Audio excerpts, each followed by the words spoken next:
You my everything, call you my baby. You're the only one who runs my world. Can I call you my own, and can I call you my lover? Call you my one and only girl. Can I call you my everything, call you my baby? You're the only one who runs my world.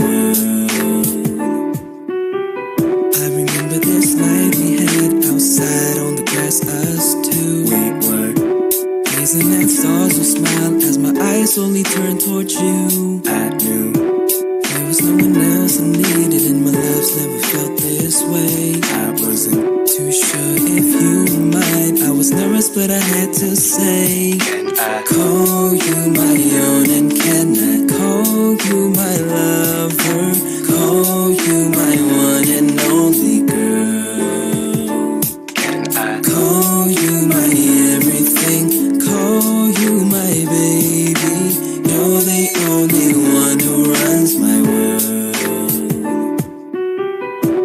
How can I call you mine? You and me, happily by my side.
come up to meet you, tell you I'm sorry, you don't know how lovely you are.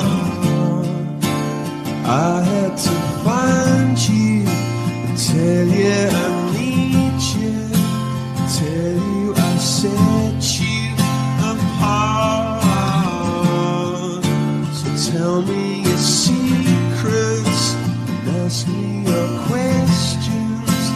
No, let's go back to the start. Running in circles, coming up tails, heads on the sides apart. Nobody said it was easy. Oh, it's such a shame for us to part. Nobody said it was easy. No one ever said it would be this hard. I'm going back to the start.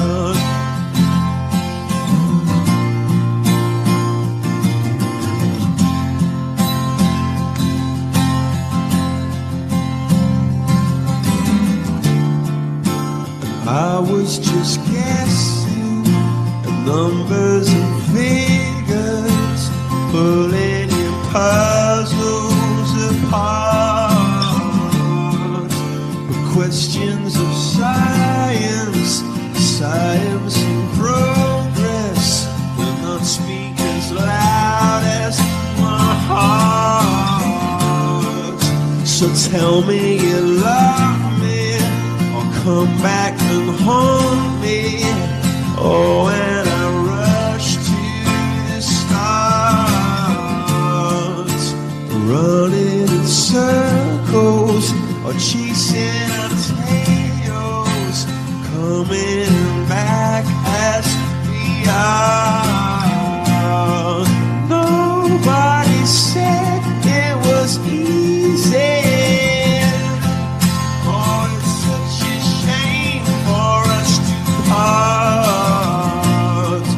Nobody said it was easy. No one ever said it would be so hard. Oh, take me back to the start.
expected the world, but it flew away from her reach.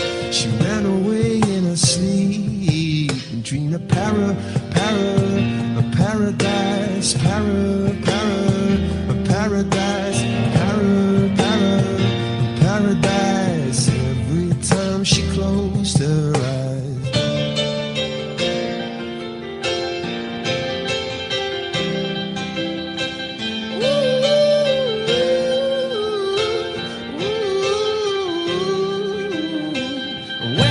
was just a girl. She expected the world, but it flew away from her reach. The bullets catching her teeth. Life goes on, it gets so heavy. The wheel breaks the butterfly. Every tear a waterfall. In the night, the stormy night, she closed her eyes. In the night, the stormy night, away she flies. And dream of paradise, paradise,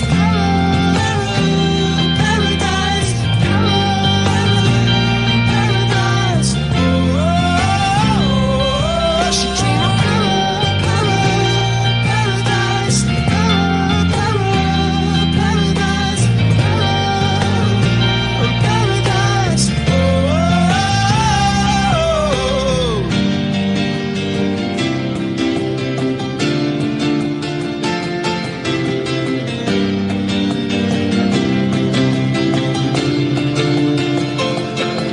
Sing it la la la la la la la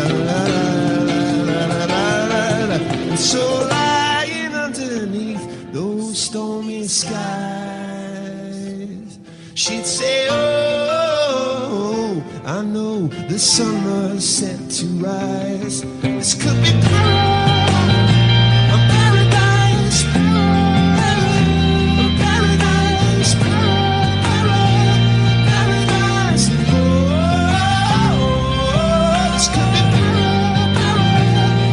paradise, paradise, paradise. Oh, Jay.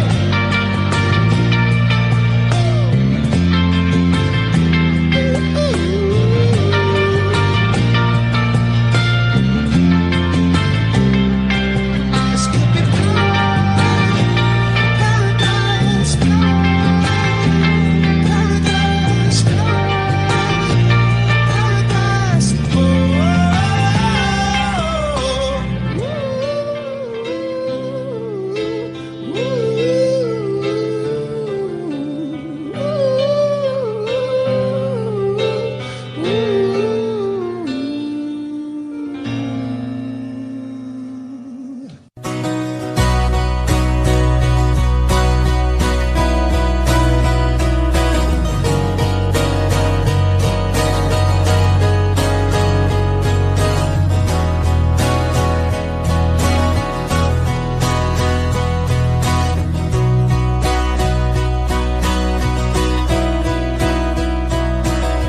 Look at the stars, look how they shine for you, and everything you do. Yeah, they were all yellow. I came along, I wrote a song for you, and all the things you do. And it was called Yellow. So then I took my turn. Oh, what a thing to have done. And it was all yellow.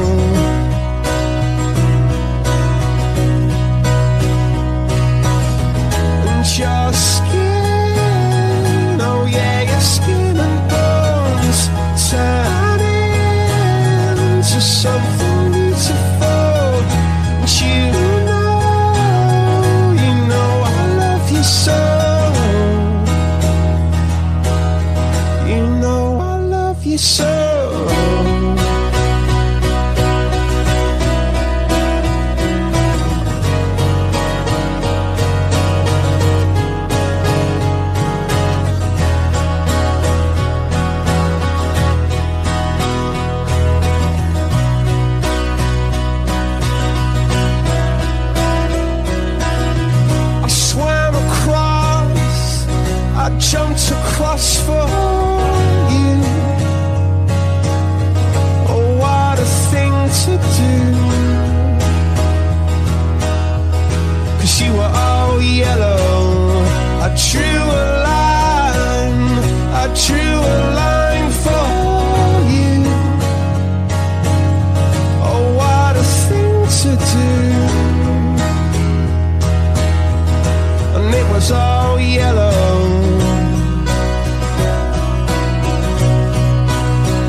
myself try.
That you do.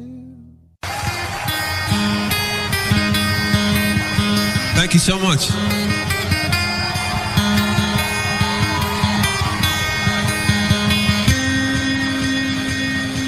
I used to rule the world. Seas would rise when I gave the word. Now in the morning I sleep alone. Sweep the streets I used to own.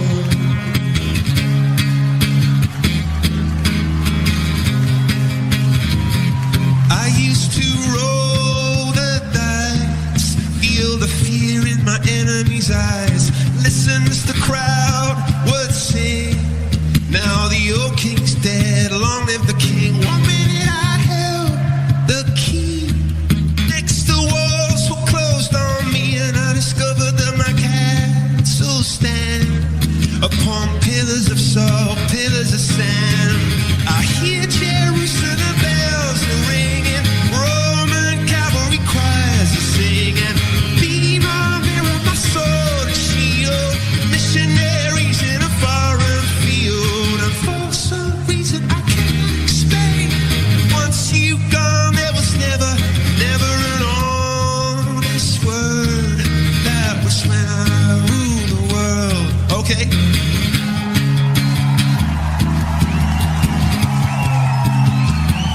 A wicked and wild wind blew down the doors to let me in. The shadow windows and the sound of drums. Oh, people couldn't believe what I've become. Revolutionary sway for my head on a silver plate. I'm just a puppet on a lonely string. Oh, who would ever wanna be king?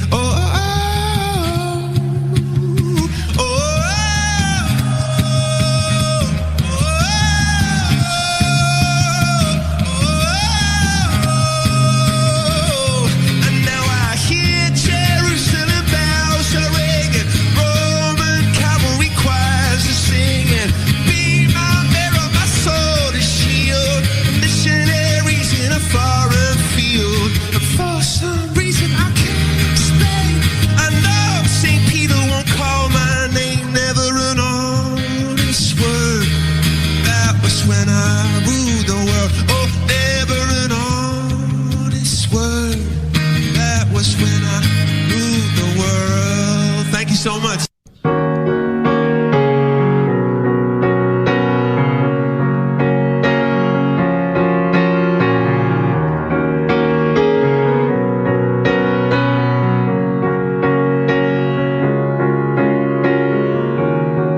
Cause you're a sky full of stars. I'm gonna give you my heart. Cause you're a sky full of stars. Cause you light up the path.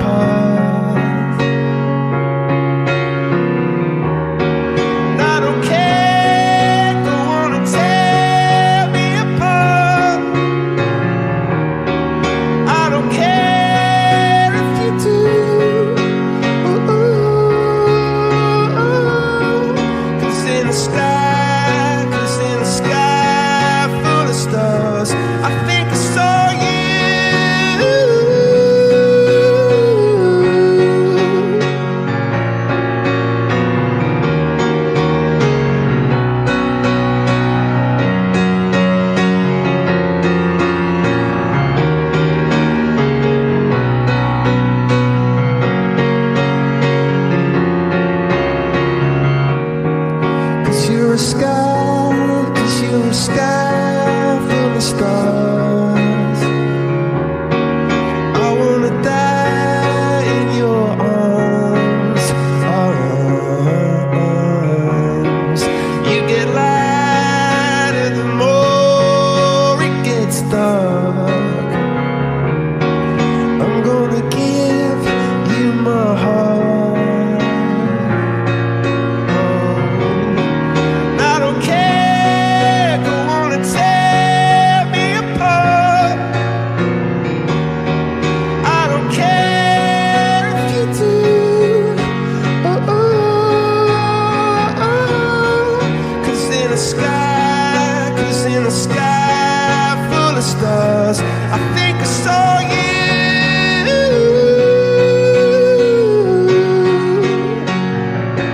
I think I saw you.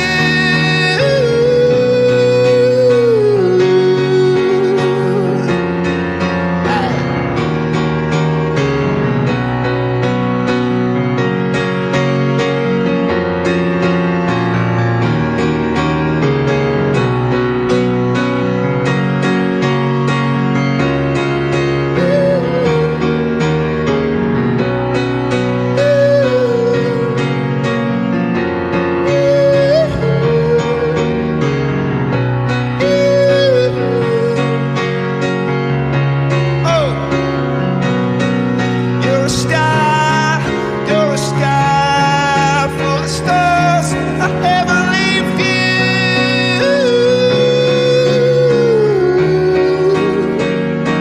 Such a heavenly view. Yeah, yeah, yeah. Woo.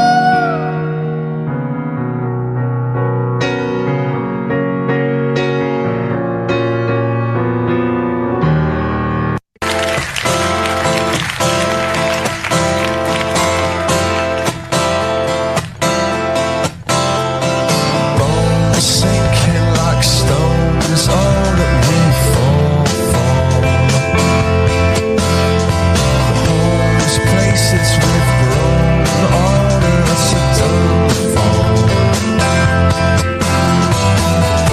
We live in a beautiful world. Yeah, we do.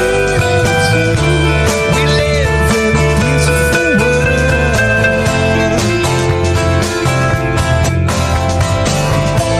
Sinking like stones, all that we fall for.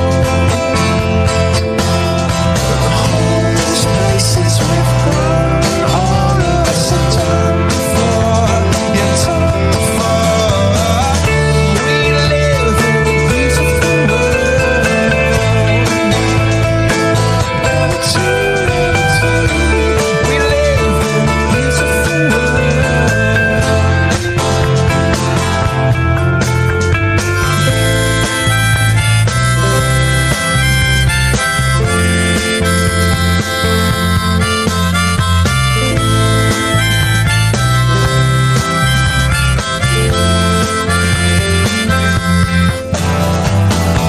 We live in a beautiful world.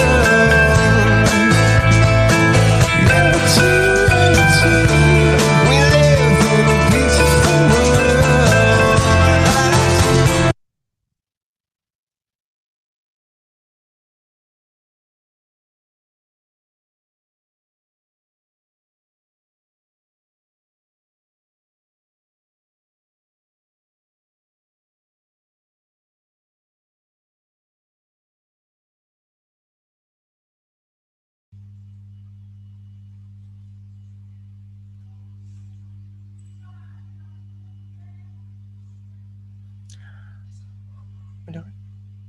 Okay, attention please. Before we start this international guest lecture, I would like to inform the rule of this international guest lecture for all participants. First, the participant have to log in using format name underscore institution, example Yulanadika underscore UGM. Second, the participant have to turn off the microphone during this international guest lecture. Third, we will given the survey form in the end of each session. Fourth, A certificate will be given several days, maximum in a month, after this lecture only if you join all the series of this international guest lecture till the end. Fifth, if you have any question, you can write your question in the Zoom meeting chat box using format the speakers underscore question. Then, if your question is chosen by the committee, please unmute yourself and ask it directly to the speakers. You can ask using Bahasa or in English. The moderator will help you to communicate with the speakers. 6. You can also ask it directly to the speakers by clicking the raise hand reaction in the Zoom. If the moderator chooses you, you can unmute yourself.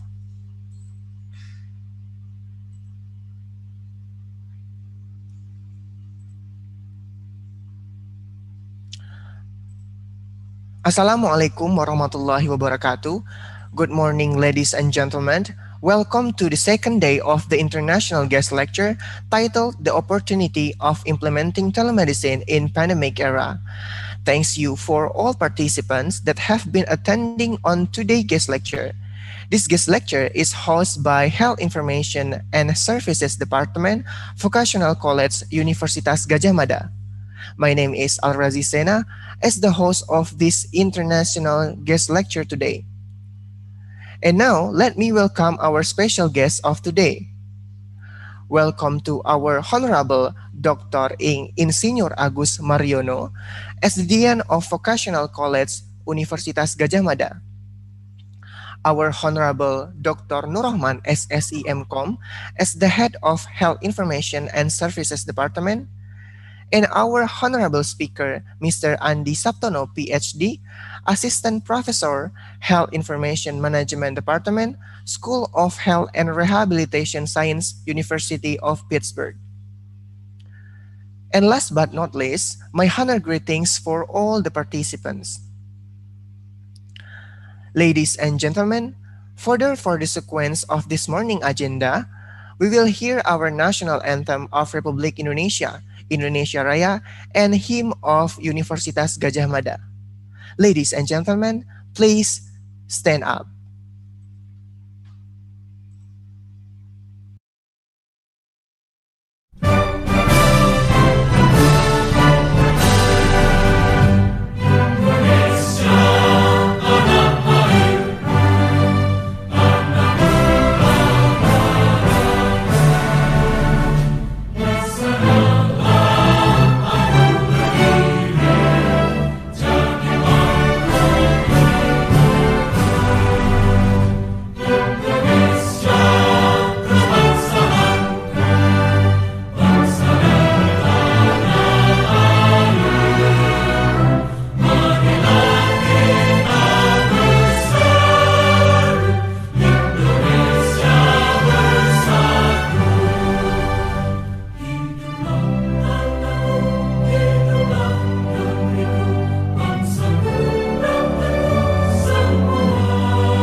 please sit down. Okay, before we start our guest lecture, let's take a picture together first. For the guests and the audience, please make sure your camera is on and we are going to screen capture for the documentation.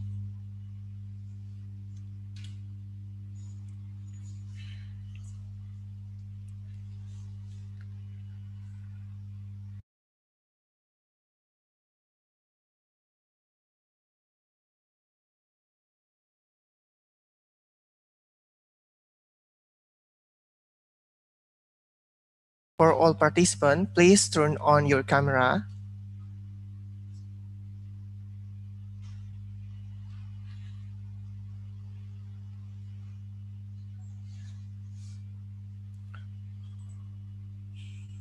Okay, I will count.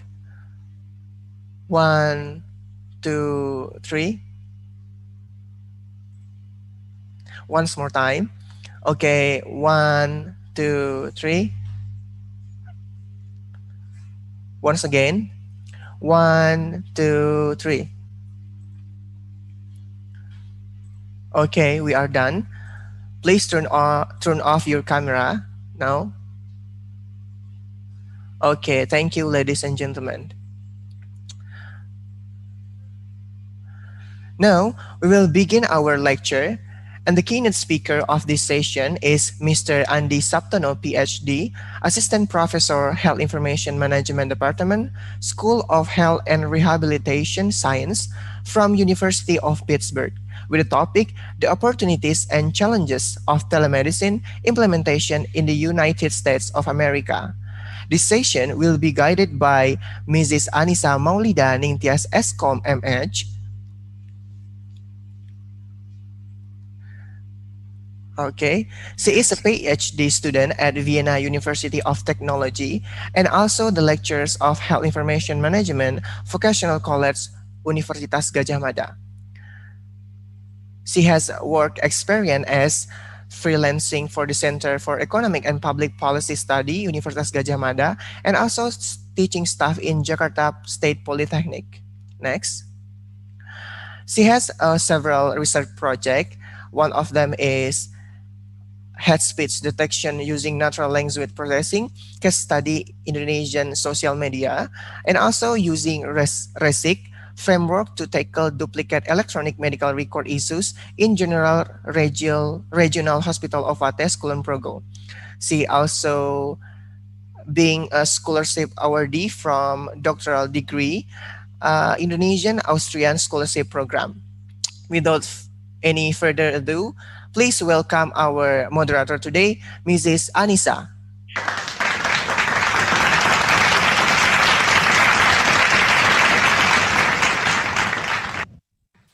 Okay, Assalamualaikum warahmatullahi wabarakatuh. Good morning. Good night. I think Mr. Andi, right? In the US now. Okay. Yeah, thank you very much for your time with us in the second day of our event. And previously, thank you for the presenter for giving me the second opportunity to guide the exciting international guest lecture, the opportunity of implementing telemedicine in pandemic era. And yeah, my name is Annisa Ningtyas, and I will be a moderator for this lecture today. So, okay, we will have only one session today, and please make yourself comfortable while participating in this lecture. And I will briefly introduce to our speaker, Mr. Andi Saptono, Ph.D. Good night. And he is an assistant professor in Department of Health Information Management at School of Health and Rehabilitation Science of University of Pittsburgh. And I think before the lecture begins, I would like to read the curriculum vitae for our speaker. Mr. Andi achieved the bachelor degree in Information Technology from Bandung Institute of Technology Bandung. And then he continued his master degree, Health Information System from University of Pittsburgh. And he also achieved his doctoral degree in Rehabilitation Science and Technology from University of Pittsburgh. Yeah, Mr. Andi has extensive experience in developing and support telehealth technologies, as well as implementing various telehealth services at national and international field. His work includes platform to deliver telehealth services, learning health systems, platform for healthcare and rehabilitations, and personal health record application for mobile technology.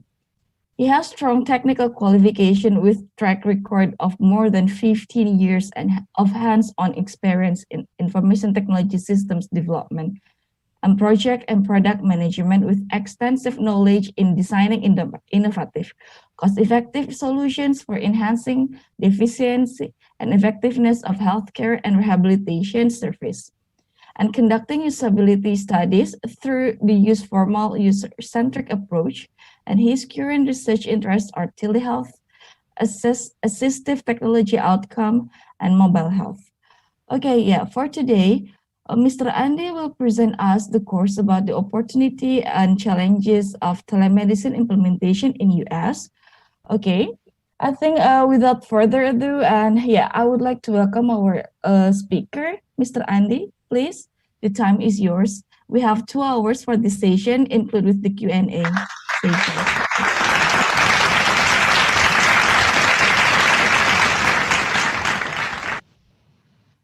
Thank you very much, everyone. Good morning to all my fellow scholars from Indonesia. And for everybody else connecting from outside of Indonesia, good morning, good afternoon, good evening, wherever you are. I'm truly excited to be here, and I am very, very happy to be given this opportunity to present at the UGM. And thank you so much, Bu Annisa, for reading all those bios. I know it's a bit too long. I would like to apologize for that one. Next time I'll make it shorter. It's okay. So before I start with my lecture, I feel that this is a very, very important time, especially for us to talk about telemedicine, telehealth, mainly because not only that we are being driven in this situation that we are in right now, what we usually call the pandemic era, but also that the telehealth technology has been around actually for many years. The technology itself has been used all the way from 1950. So during the World War II, it's already been used to communicate information from the war theater to radiologists, for example, to communicate information and giving assessment of the soldiers' health during the war. And it has evolved using all the technology, and it booms during the internet age, where now we have a more public network that allows us to connect, to deliver service, and with the bandwidth keep on being increasing, as well as the technology being faster and faster. We see a lot of opportunities, but also challenge in this tele field. So implementing the tele becomes exciting, but also challenging because of all these new opportunities. So can I share my screen for my slides, or should I just talk as is, Ibu Annisa? Okay, maybe if it's easy for you to share your screen, then you can share. I think it's easy for controlling the slides, right? If you. Okay. But yeah. Sounds good. I will start my shares, my screen sharing. Yeah. All right. Give me a second here. Can you see my screen now? Okay. We can see your screen now. All right. I am going to hide the control as well so that it's better. So, all right. Well, again, thank you very much for this opportunity. This is the outline of my presentation today. So I'm going to give a little bit of overview of the snapshot of telemedicine in the US. And the idea is just to give you what to expect in this lecture. Then I'll start with a little bit into the definition. I always love to start everything with the definition, mainly because it shows the pathway that the field has grown from the perspective of history. And then I will present some of the implementation and use cases in the United States. And then we'll talk about the opportunities as well as the challenge of telemedicine during this time. And finally, I'll close it with what's next. What's the future direction? What can we do next? So let's start with the snapshot of telemedicine in the United States. We know that telemedicine is a powerful tool for healthcare. It makes healthcare accessible. Accessible here means not only that it becomes easier to access, but also make it available in places where it is not available before. In addition, it also makes healthcare less costly in a way that we can access the service in a more efficient way. Telemedicine has also been shown to show cost effectiveness in delivering the service.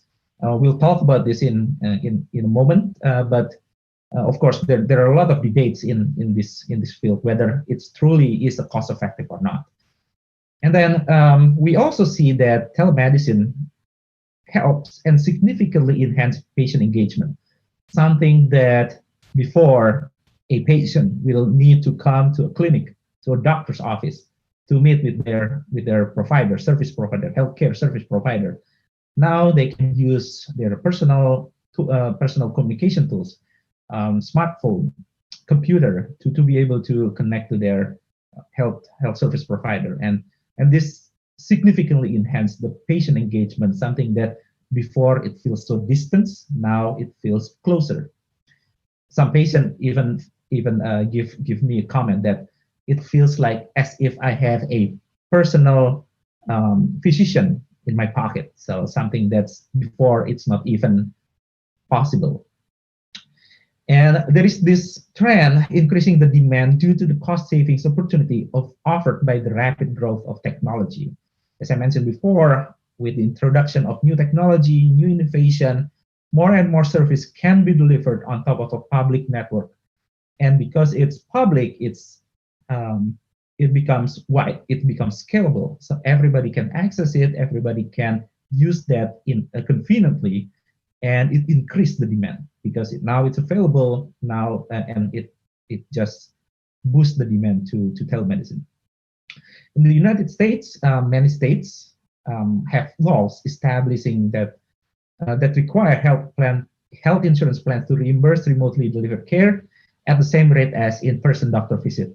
Now, this one is probably not really clear from in the perspective of Indonesia, because in Indonesia we're not really dependent on the insurance company. But I will explain it a little bit further later on to show what's the difference between the health market in the US compared to the health market in Indonesia, so that we all understand why this is really exciting in the United States. And going into the pandemic era, we see today that the telemedicine service has been used and can provide efficient delivery of care. And it is not only for population and patients that are affected by the COVID-19 infection, but actually for everyone. And this is very, very apparent when the people are under active quarantine, when they cannot go out, when they cannot meet with their clinician, with their physician, with their therapist. Telemedicine becomes the platform that allows them to still get their care even when they're required to shelter at home. And the telemedicine service can also significantly help healthcare system. We see as well that the use of telemedicine have reduced resource usage across the stressed healthcare infrastructure. Right now, in the United States, the most of the resource from healthcare is being focused into the delivery of care for the pandemic. So the rest of the healthcare becomes less, I would say, less prioritized in this time, and thus using the telemedicine can help scale services that are less prioritized and making them still accessible to the patients. And it also ameliorates access to care while also reducing the risk of direct person-to-person transmission of the infectious agent. So imagine that if everybody comes to the clinic, then if somebody is being infected, then the chance of the infections to spread in the clinic becomes very high because of that. But with telemedicine, they can access the service even without going into the clinic. And I will talk about that in later on as well. So the current telemedicine market is strongly fueled by the fears related to coronavirus and staggering shifts in payment rules. So that's a little bit of snapshot of what we're going to talk about today. So we'll start with this first, telemedicine to digital health. And why do I use this concept of digital health instead of telemedicine in a lot of my slides and presentation? The telemedicine has been defined by the American Telemedicine Association. This is one of the oldest definition in the book about telemedicine in the United States. The telemedicine is the use of medical information exchange from one side to another via electronic communications to improve patients' health status.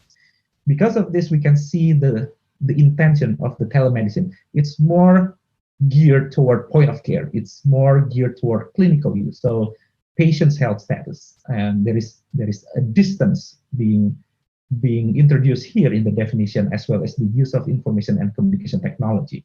But it's still very much geared toward acute care, improving patient's health status, a care when there is a disease, a condition being treated, and that's the primary goal of telemedicine in the beginning. This definition have, however, evolved. Right now, the definitions and the keyword telehealth is more prominently used, and it captures more domain compared to the original intention. So a definition here from the World Health Organization, for example, explicitly says that telehealth is the delivery of healthcare service where patients providers are separated by distance using information and communication technology.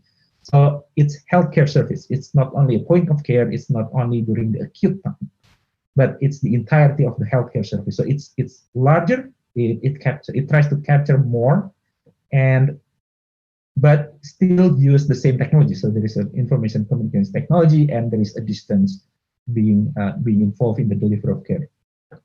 If we look at the definition in the Indonesian telemedicine, so the keyword telemedicine, the definition that's being given by the Ministry of Health is that telemedicine is pemberian pelayanan kesehatan jarak jauh oleh profesional kesehatan dengan menggunakan teknologi informasi dan meliputi berbagai hal, termasuk diagnosis, pengobatan, pendidikan berkelanjutan untuk kepentingan peningkatan kesehatan individu dan masyarakat. If you look at this definition, it's actually closer to the concept of telehealth compared to the telemedicine, which is nice because even though we use the word telemedicine that's more popular, the Indonesians actually captured a larger domain in the service of the telehealth itself. So it's wonderful.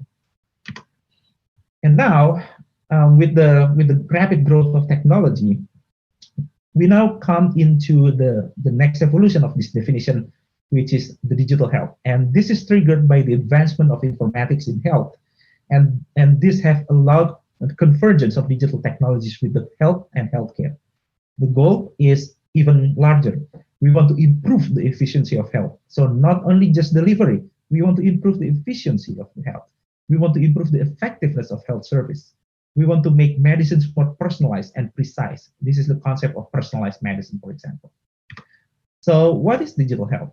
The definition from the World Health Organization, just published last year actually, is that it is a discrete functionality of digital technology that is applied to achieve health objectives. So not only health delivery, but health objectives. So it's wider and larger. Of course, delivery is part of it, but it's not the only objective. And is implemented with digital health applications and information and communication technology system. An older definition of the digital health is that digital health is the intervention that employs digital technology to promote and maintain health through primary or secondary prevention and management of health problems. So we can see that the scope now is much larger. There are a lot of innovation that's captured within this definition. And in the University of Pittsburgh, for example, in our lab, we have developed many of this technology This one, for example, I listed one of our product, which we call B.Eng here. It's a mobile health platform that we deliver through smartphone, and it is being used for self-care management. And I will talk about that later on, but if you want to look at our publications, it is there. You can search for that. And a lot of Indonesian students are working with us to build this platform as well. So this is just a little bit of illustration of how this grow. I'm not writing everything in this diagram, but just to give you an idea of how this definition grow from the smaller telemedicine that focus more on the clinical care, and then it grows into the telehealth that starts to consider the use of the information and communication technology not only for the care but also for education and also health administration. Then it grows even larger into what we call the e-health that involves the use of electronic health record system. And now it's moving into this concept of digital health that also involves the consumer health informatics, smartphone apps and things like that. It also captures the mobile health, PM health, as well as the use of advanced technologies such as the AI, machine learning, and also the inclusion of big data into personalized medicine and delivery of care. So it's very exciting domain. It's growing, and it's rapidly growing because of the technology that we have right now. So the great thing about the digital health is that we're not only capturing the point of care, but we are expanding it into the concept of continuum of care. So it is a lifelong experience. We're not only talking about when the person is being a patient, when they have an incident, when they get a disease called a condition or whatever, but we also talk about their other daily life, when they're healthy. What can we do to prevent them from getting into accident or into incidents? We also talk about when they have survived the incidents, they recover. What can we do to help them get back to their daily activities? What about the chronic condition? If they have a chronic condition instead, how can we support them so that they can still achieve their activity of daily life even with chronic condition? And as we age, we as human will definitely get some kind of a chronic condition one way or another, which means that this digital health is not only for the patients, but it's actually also for us in the future. So this is why I'm very excited to work in this field, not only because I like my patients to be having a better quality of life, but it's also to prepare myself for the future. So it's a win-win situation for everyone. These are some of the top teams in the healthcare transformation and digital innovation in the US. And if we look at the three top themes, it's telemedicine, mobile health, and wearable technology. It's all about telemedicine. It's all about telehealth. If you look at the rest, you can see diagnostic device, artificial intelligence, big data analytics. These are supporting the telehealth and digital health innovation. So you can see that this domain is the highest focus in a lot of healthcare innovation and transformation in the United States nowadays. If we look at the trends and analysis, we have a report that the global market for telemedicine is expected to be worth more than $150 billion by the end of 2027. So in seven years. It was 45 billion in 2019. So it triples. It's expected to triple in 7 years. Now, this means that if we want to enter, it is a great time to enter. It is a great time to invest because in 3 years, there is a possibility that the market will triple. When I presented about this about 5 years back, the expectation for 2019 was 27 billion. But turns out that expectation was an underestimation because turns out that the market becomes a 45 billion market. So I don't know whether this 150 billion is going to be 150 billion or even larger by 27 as well. The North America is still the largest market globally, but it's also only about 40%, which means that outside of North America, there is still a lot of market to be tapped. the driving growth in this market is we are going to have increased age population. We have an increased incidence of chronic disease, some related to this aging population as well. We are going to have rapid rise in the use of mobile platform and favorable government initiative in the future as well. Some of the known challenges are security, privacy. So there is some sort of lack of trust.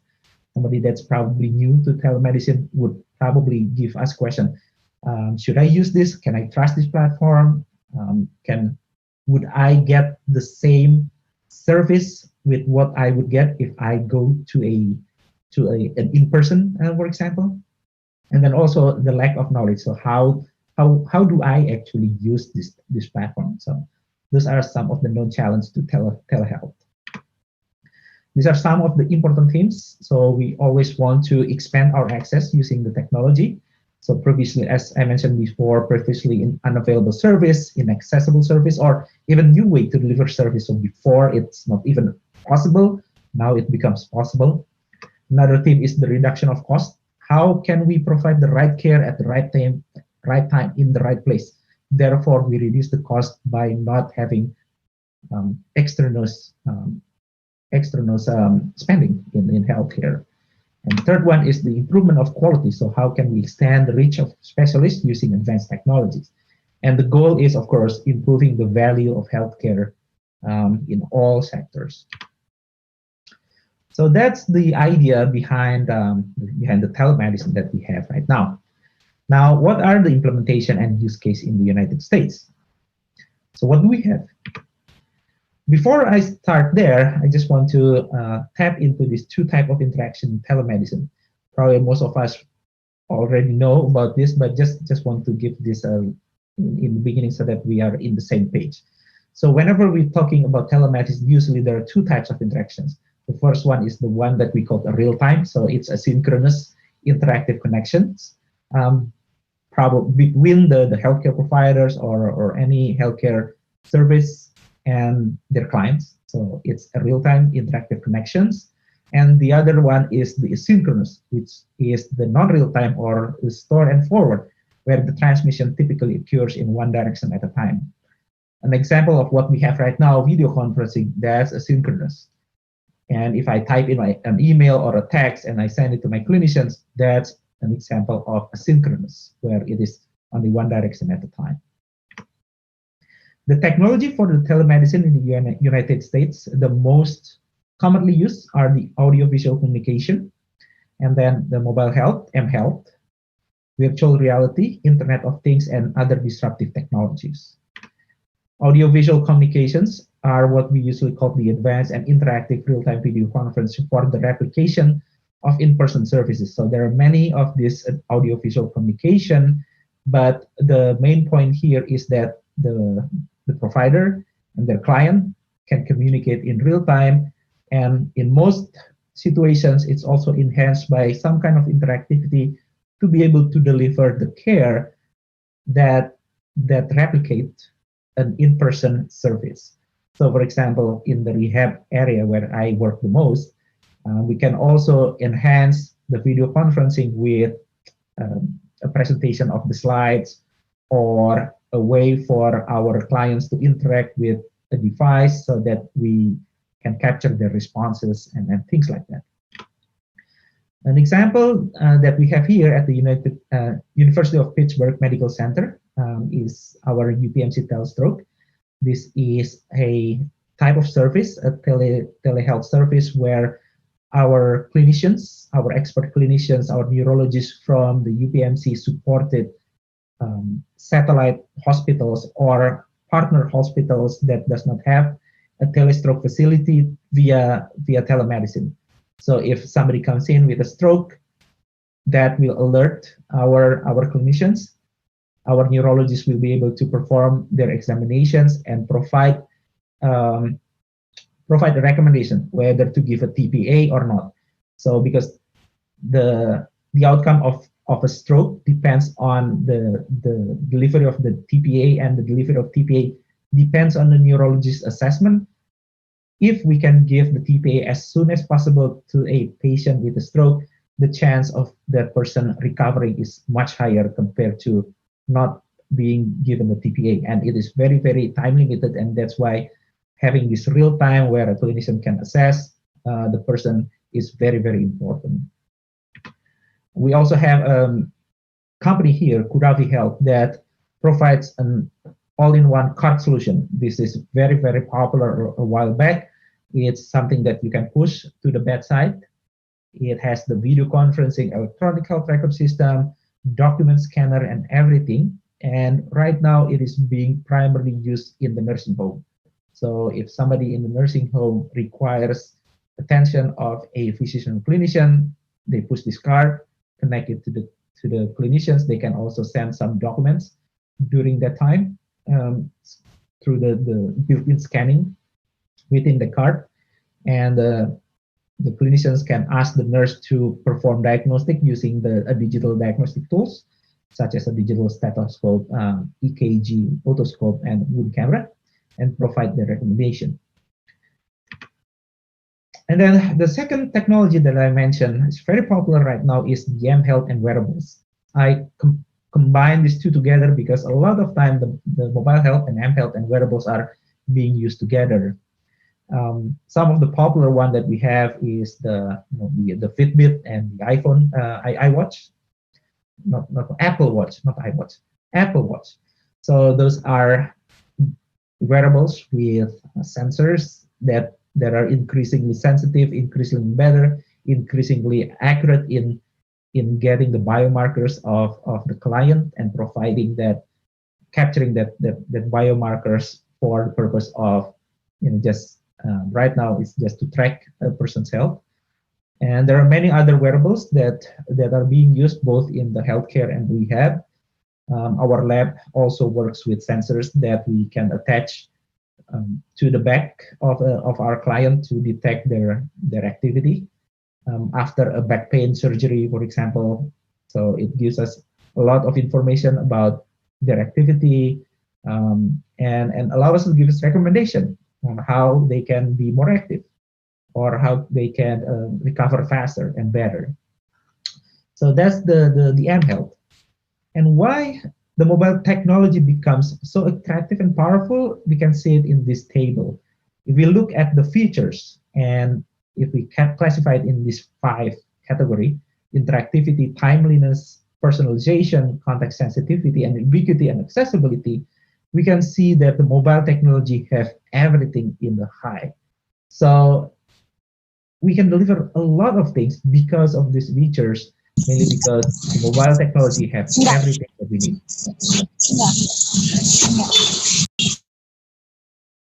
Right. We also have virtual reality being used primarily for rehabilitation, and it gives the environment. It gives assistance for folks to perform task-oriented training at home that can be challenging, can be progressive, can be adaptable. So usually it consists of a camera with a motion detection and connected so that we can see the person's performing activity and reflecting it in some kind of a display to give feedback to them. And we start to see an emerging evidence for the efficacy, especially with the serious games, through this virtual reality. So when I mentioned before about patient engagement, client engagement, virtual reality becomes a platform that can really provide a safe environment for the clients to perform while giving them a task-oriented training that's challenging and progressive. So it's very exciting right now. And then we also have technology such as the Internet of Things. Probably everybody here also has some kind of this technology at their home as well. Maybe some kind of a smart plugs or home network that you can connect using your smartphone and connect your technology, lights, and everything. Those are also being viewed as potential to deliver health as well. In one of our projects, we develop a smart home for our clients that wants to live independently. So they have disability, they have disability, but they want to live independently. If they have a cognitive problem, we can use all these lights to give them reminders. Hey, you need to go to the bathroom right now, or hey, you need to cook your food. or hey, this is the menu that you can use to prepare your food, to cook your food. So those can be delivered through this technology called the Internet of Things. And there are a lot of other technology as well being used, such as the personalized physiology analytics, combining wearable with big data analytics, providing numbers that can be seen easily, can be understood easily, so that we can monitor our own health. In the military as well, we have many innovation as well that is built for our service members in the theater. So we have capability to monitor their health, and all this technology usually will also translate to civilian use in a couple of years as well. At the University of Pittsburgh, we have developed a lot of this telehealth technology and developed it in our research. And because we are working a lot in the rehabilitation area, our research are primarily focused in rehab. So we have used the video conferencing technology, for example, to build a teletherapy platform after cochlear implant. This allows the students, our children, to be able to access the specialist at home. We also reverse this so that when the students is at the school, parents can monitor their children at school and learn how to educate them at home. Therefore, the educations at school translate properly into the environment at home. So it really empowers the family, it gives engagement, and allows the parents to be more proactive in the education of their children as well. In the mHealth territory, we have tons of projects that we develop to support both individuals with chronic condition as well as with disability. An example here that we have, that I mentioned before, is the I'm Here platform. It's a mobile health for chronic and complex condition, and we connect not only between our clients, our patients with the clinicians, but also involve the caregiver or the parents of the patient, so that they can have a more active role in the delivery of the care and ensuring that our patient and our client are able to develop a behavior of self-management and self-care to reduce the possibility of encountering an incident or getting a condition that forced them to go into an ER or ICU. This is the screenshot of our app. We have many modules within our app to allow people to track their medication, track their emotional condition, let's say if they have a wound, they can also track the wound, allowing the clinician to give recommendation. They can also track their physical activities as well as nutrition as a part of that module as well, so that they can self-care and self-manage and ensuring that they have a healthy lifestyle. We have also app that allows children with anxiety to get a treatment via a gamified mobile health. So we include not only guidance and strategy to deal with anxiety, but also games, so that our children can be engaged with that game, can have a serious kind of feedback through the interaction with that game, and allow them to build a strategy to challenge their anxiety when the anxiety happens.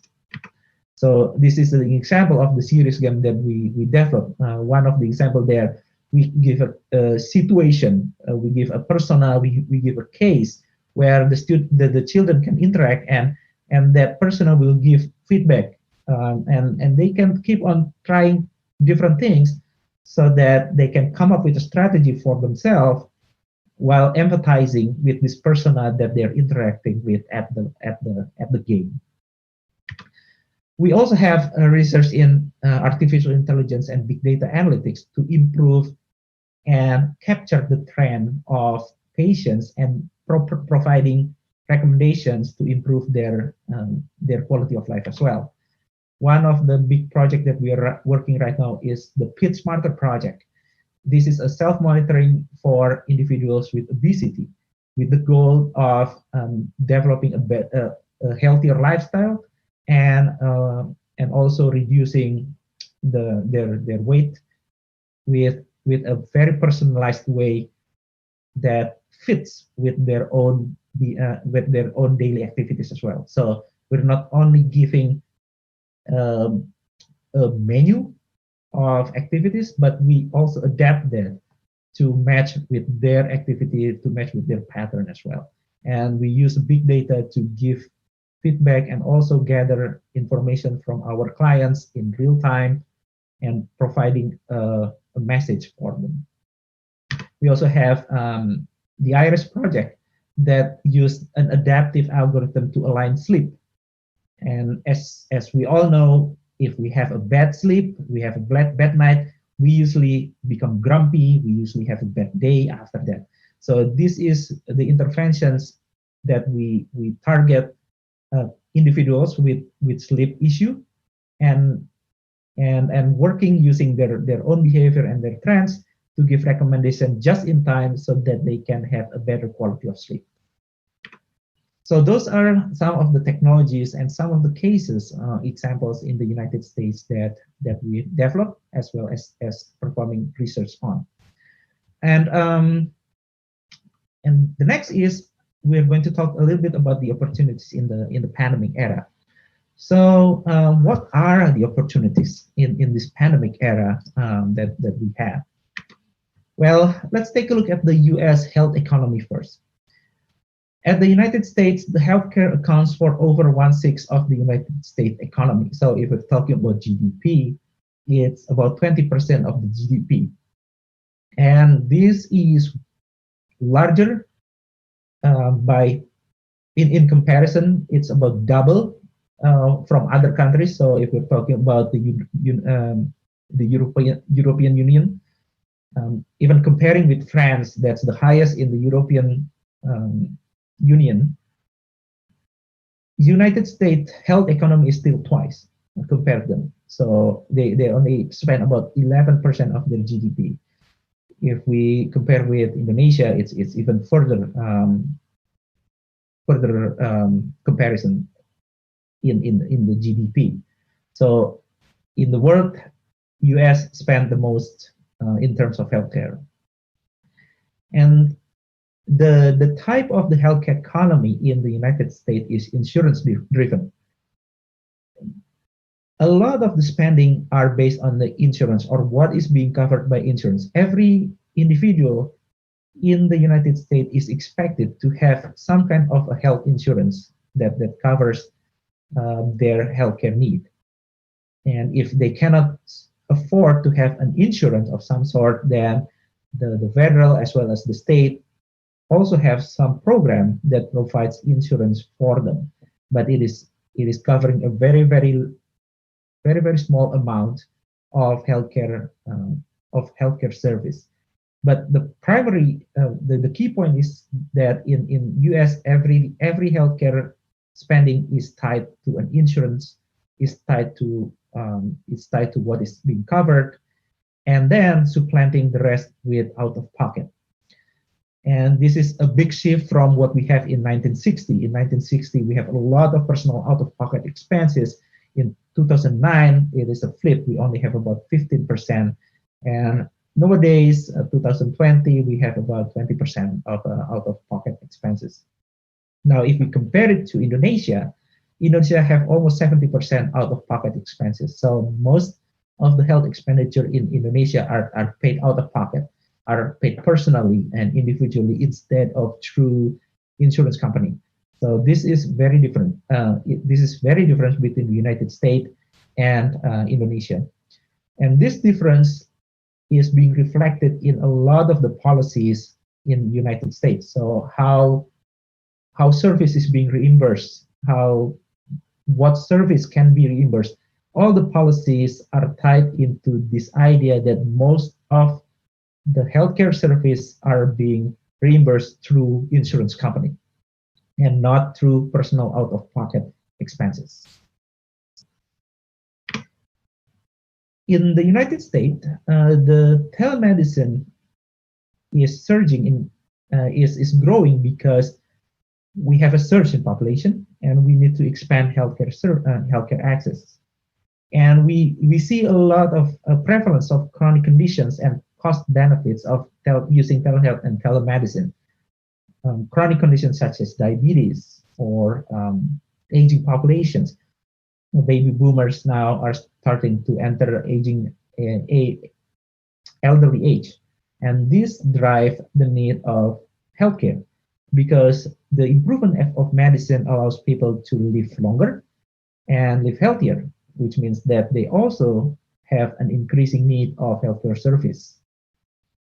And this increase of demands are met with a shortage of physicians. If we look at the pattern, the increase of demands in healthcare is more of a logarithmic, so it's expanding, while the increase of physicians is a linear. So we can see that at one point the need for healthcare would be way larger than the availability of physicians during the time. Now, as the opportunity, we see a lot of advancement in telecommunication technology. United States are going to open the 5G bandwidth in the plan right now is 2020. So what does that mean? It means that we have a larger capability to deliver service via the air. We have smartphones that's now starting to gear toward 5G. Apple introduced iPhone 12 a couple of months ago, and I believe that the Pro version, if I'm not mistaken, is geared toward 5G. So it's ready to tap into this bandwidth, to tap into this new wave that allows us to deliver more care faster as well. And I'm not sure if you've followed the SpaceX project from Elon Musk, the Tesla innovator. He is planning to cover the sky with satellites, which provide about the target. The beta project right now is about 150 or 150 megabytes per second of satellite connection anywhere around the planet, with the goal of 450, if I'm not mistaken. So it's great opportunity to access internet and all those public network, not using a cable, not using a physical infrastructure that needs to be expanded manually. So another opportunity there. We also see a lot of rising awareness in the use of telemedicine, and this drive a lot of government support in this field as well. This is the population pyramid from the United States. We are going to hit the stagnant stage in about 30 years. So 2050 that's the projection for our populations. We are expecting to have more than 65. The age of 65 doubled by 2060.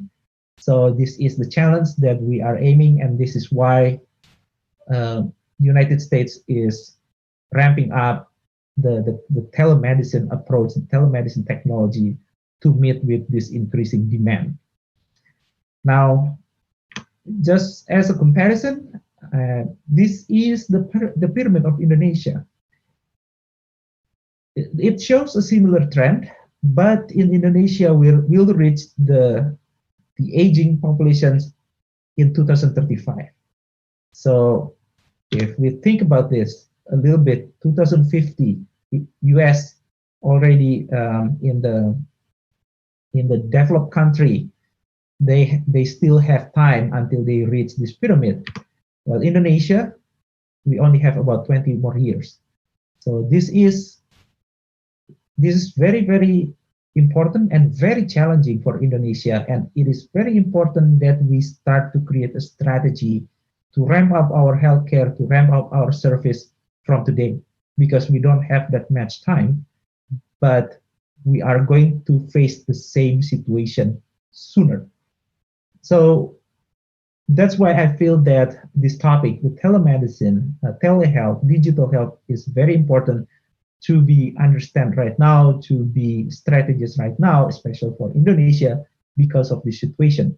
Because if we miss that, by the time that we need that, we won't have the infrastructure, we won't have the technology, we won't have we won't have the how-tos to do this, and this is going to cripple us unless we start preparing seriously from now.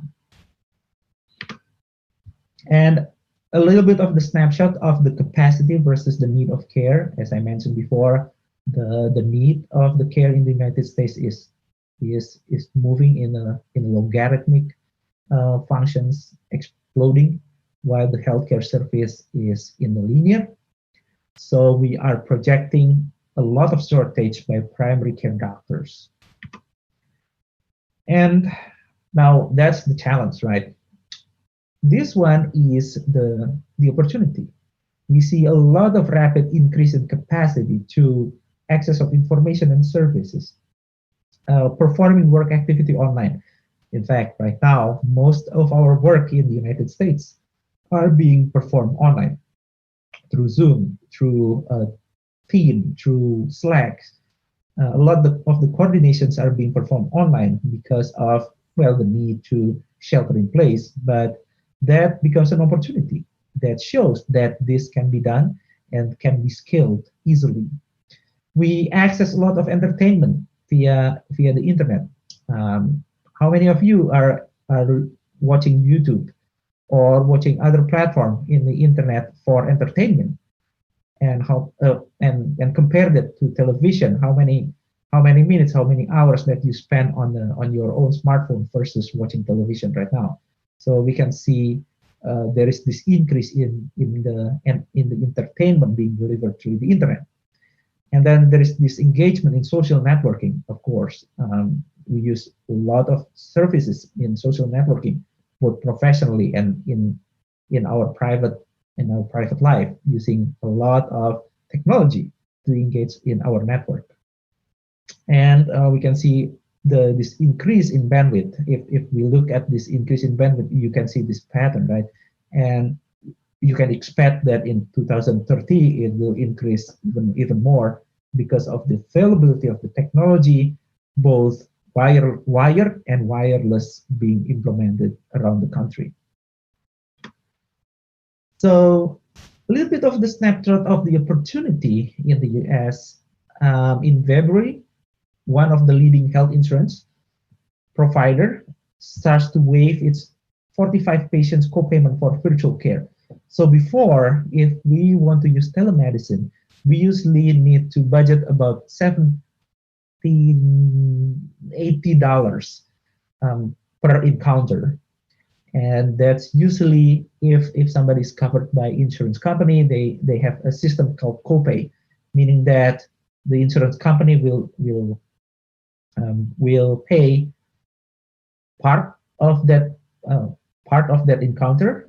So let's say if it's $80, they will pay about $40, and they will require the person that use telemedicine to pay another $40 or to pay another $45. And that will make this $80 of encounter reimbursement, encounter cost through telemedicine. In February, one of the leading health insurer provider waived, meaning that they tell everybody that's being insured under their company that telemedicine is free for them. They don't have to pay for the co-payment anymore. They can use telemedicine for free. So this is big. This is a big change. Before, we still have to pay. Now everything is covered by insurance. And because a lot of the health market is driven by insurance, this pretty much improved the opportunity for the service provider, telemedicine service provider. Because before, patient will have to think, oh, I still need to pay even if I want to meet with my doctor through the telemedicine. Now they don't have to, meaning that most likely people will start to use this technology more to consume their healthcare service. And this opened up a larger market for the telemedicine provider. In the third week of March, Medicare also allowed its enrolled customers to use telemedicine. Medicare is the federal insurance company. As I mentioned before, if you don't have an individual in the United States does not have an insurance company, and they fit into the the the inclusion of the federal insurance. They will be supported through this federal insurance that's provided by the state, by the country, and the name of that insurance is Medicare. So Medicare is the federal insurance provided basically for every individuals in the United States. They start to allow its enrolled customers to use telemedicine. Now, this option was previously available to only people living in remote areas. So back then, when Medicare talks about telemedicine, it's only about people in rural areas. It's only about providing connection from service provider in the metropolitan areas to the rural areas. But right now, Medicare allows everybody to use telemedicine. So that's important because people that needs telemedicine is not only people in the rural areas, but also in the metropolitan areas. And then the demand surge can also be understood from the fact that Cleveland Clinic, this is one of the leading health systems in the US, logged more than 60,000 telemedicine visits in March. Well, prior to the month, the healthcare system registered only 3,400 visits a month. So there is this increasing demand, there is increasing opportunity, and both the insurance companies, which is the private insurer, and the federal insurance open up this opportunity for reimbursement. And because there is a reimbursement, there is business, and because there is business, there is a market for the telemedicine. These are some of the opportunities that is being used right now to provide services through telemedicine.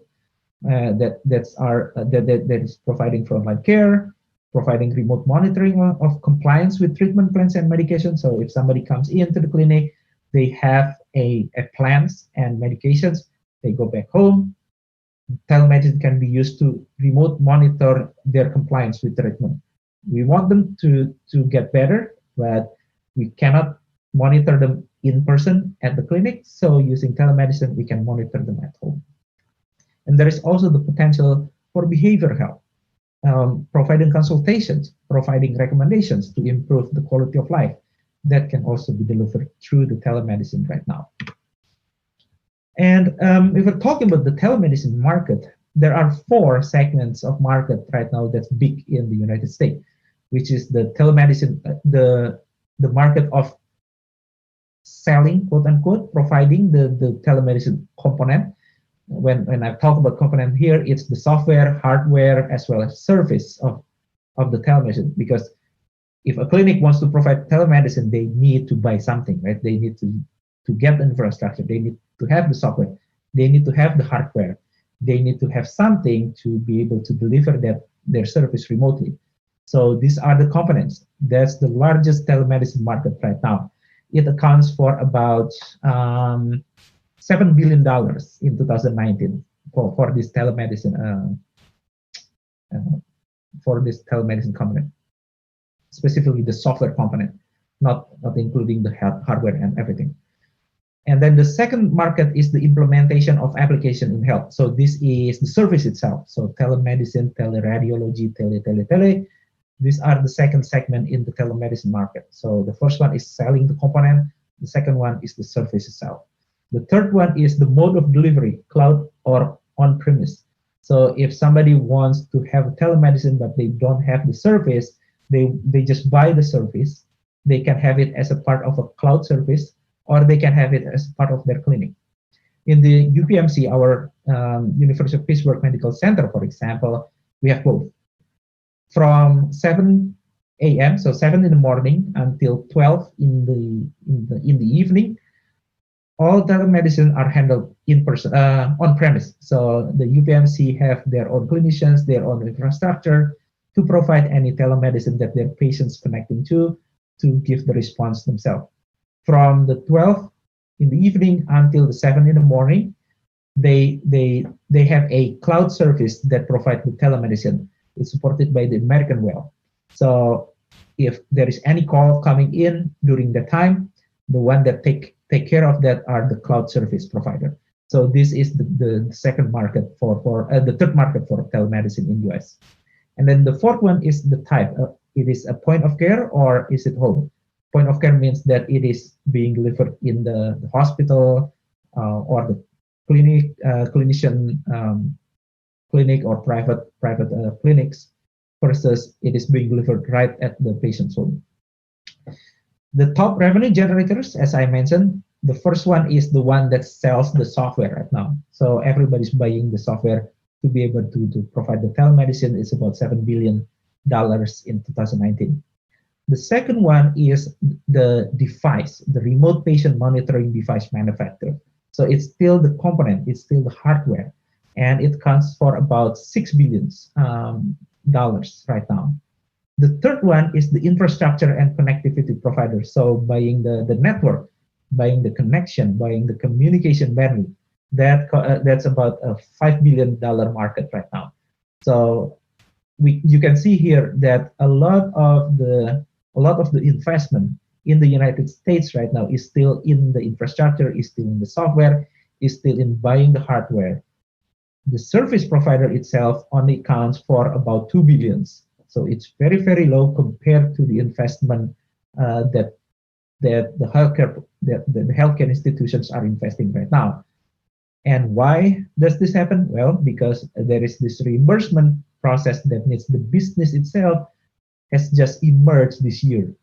So we can see a lot of change in these numbers this year because of the pandemic, as well as a lot of the relaxations to the policy in reimbursement in the federal and private insurer.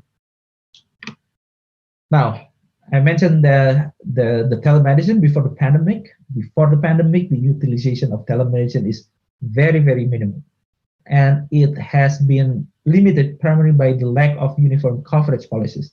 One insurance company probably, as I mentioned before, waive the copay. Another probably does not even cover telemedicine, so people have to fully pay for telemedicine out of pocket. So there is a lot of uniform coverage policies in the United States about telemedicine. And there is also hurdles to establishing telemedicine in health systems because of this. It's like a chicken and egg situation. If I want to open the telemedicine but nobody's going to pay for it, why do I bother, right? Why do I even want to invest those billions of dollars so that I can have a telemedicine that nobody's going to pay, even if my patient use it? So it becomes a very, very chicken and egg situation. And if we look at the situation before the pandemic, only about 3%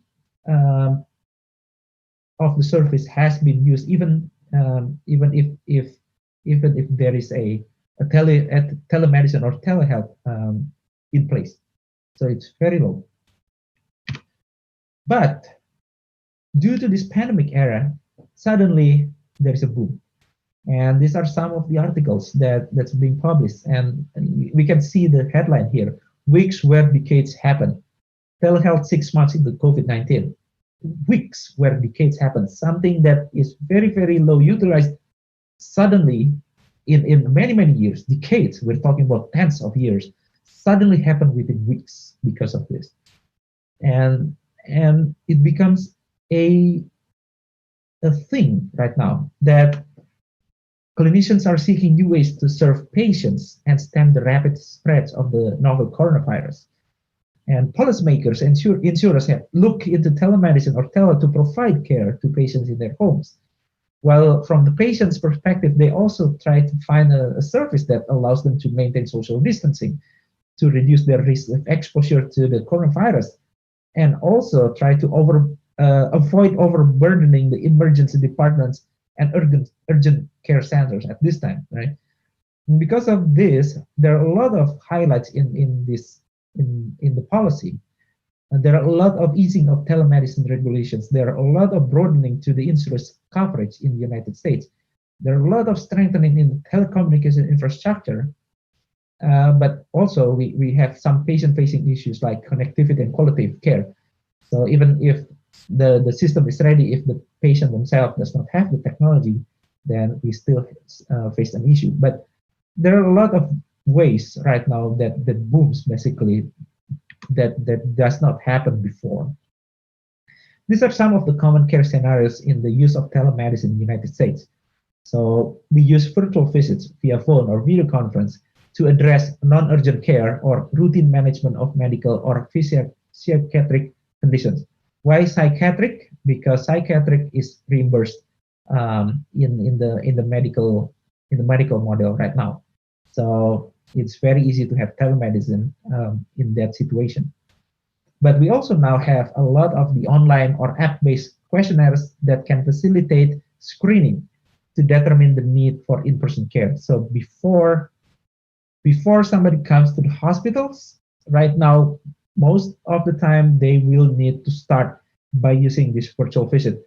So they need to use an online screening. They need to answer some questions first before they would be recommended to show up at the emergency room or urgent care visit.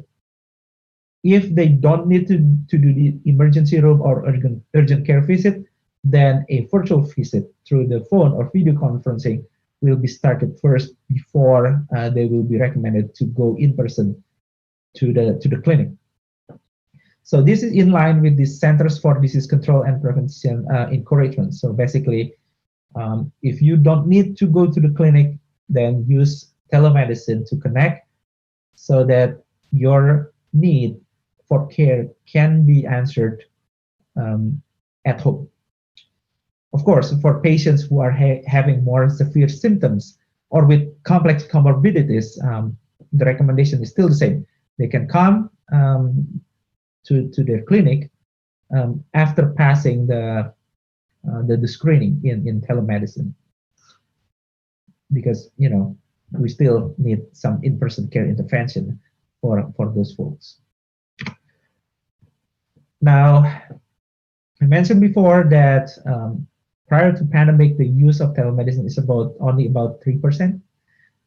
Right now, evidence are showing that the recent polls, for example, have shown that 23% of adults have used telehealth service during this pandemic era. So it's easily multiplied, right? And we can see platforms such as the American Well and the UPMC's virtual agent reporting rapid increase in utilization, and the numbers here are huge. I'll talk about it in the next slide. We also see the complexity in regulatory framework for telemedicine creating challenge. What are the services being covered? What are the regulations to abide by? And these are usually the shackle in the telehealth. There are myriad of laws and regulations in determining who can deliver which telemedicine service to whom, in what location, in what fashion, and how they will be reimbursed. And these regulations exist in 3 levels, so not only at the federal level, but also at the state and also at the private. The commercial insurance have their own policy as well. So there's this complexity in regulatory framework for telemedicine that creates a challenge. Now, because of this telemedicine, because of this pandemic, a lot of this complexity is right now being relaxed. So a lot of the health systems can now provide this care without having to worry about litigations or regulations to abide by. So this is a great opportunity to be able to use telemedicine during this time. Of course, even with the relaxation of the regulations, a lot of the health systems still face their own challenge in implementing and accessing of the service, as I mentioned before. But at least the regulations has been relaxed for them. These are some of the numbers that we have seen in the use of the telemedicine. For example, we can see 9,000% of increase in the usage of virtual care visits between February and May. 9,000%, so 90 times usage of telemedicine. In our UPMC, we see 3,700% increase in visit from about only 250 encounters per day to as many as 9,500 per day by the end of April. We see a lot of 50,000 number of telehealth visits per week in March in April. This is a different health system, the Intermountains, up from 100 a month pre-COVID. So it's about 500 times larger. And we keep on seeing these numbers that shows how many people are using telemedicine at this point right now. On the right side, there is a visualization of the telemedicine usage from very, very low for many years, and then boom, suddenly it's multiplying by hundreds of times compared to what it was before. So there is a boosted growth right now in telemedicine in the United States. And there are a lot of change to the telehealth policy. We have a lot of the relaxing to care-related laws, such as the HIPAA. HIPAA is the law that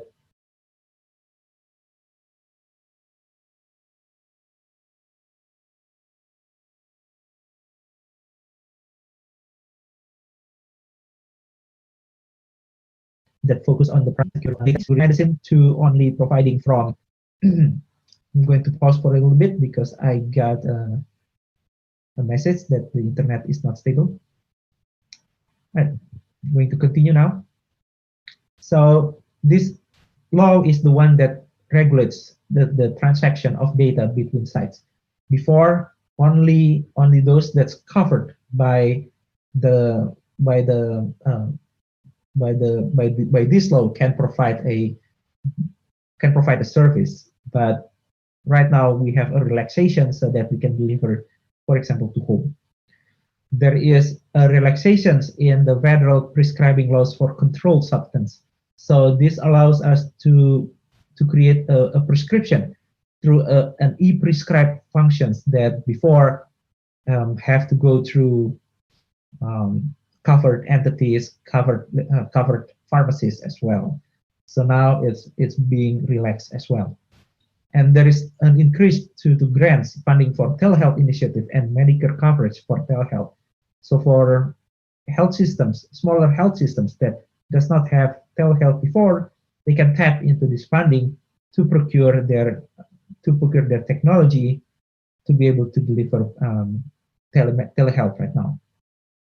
There is also a newly passed Coronavirus Aid, Relief, and Economic Secures, the CARES Act, that provide additional funding to the telehealth network grant program, and also and a lot of the smaller research funding as well, and combine it into this larger funding of the telehealth network grant program.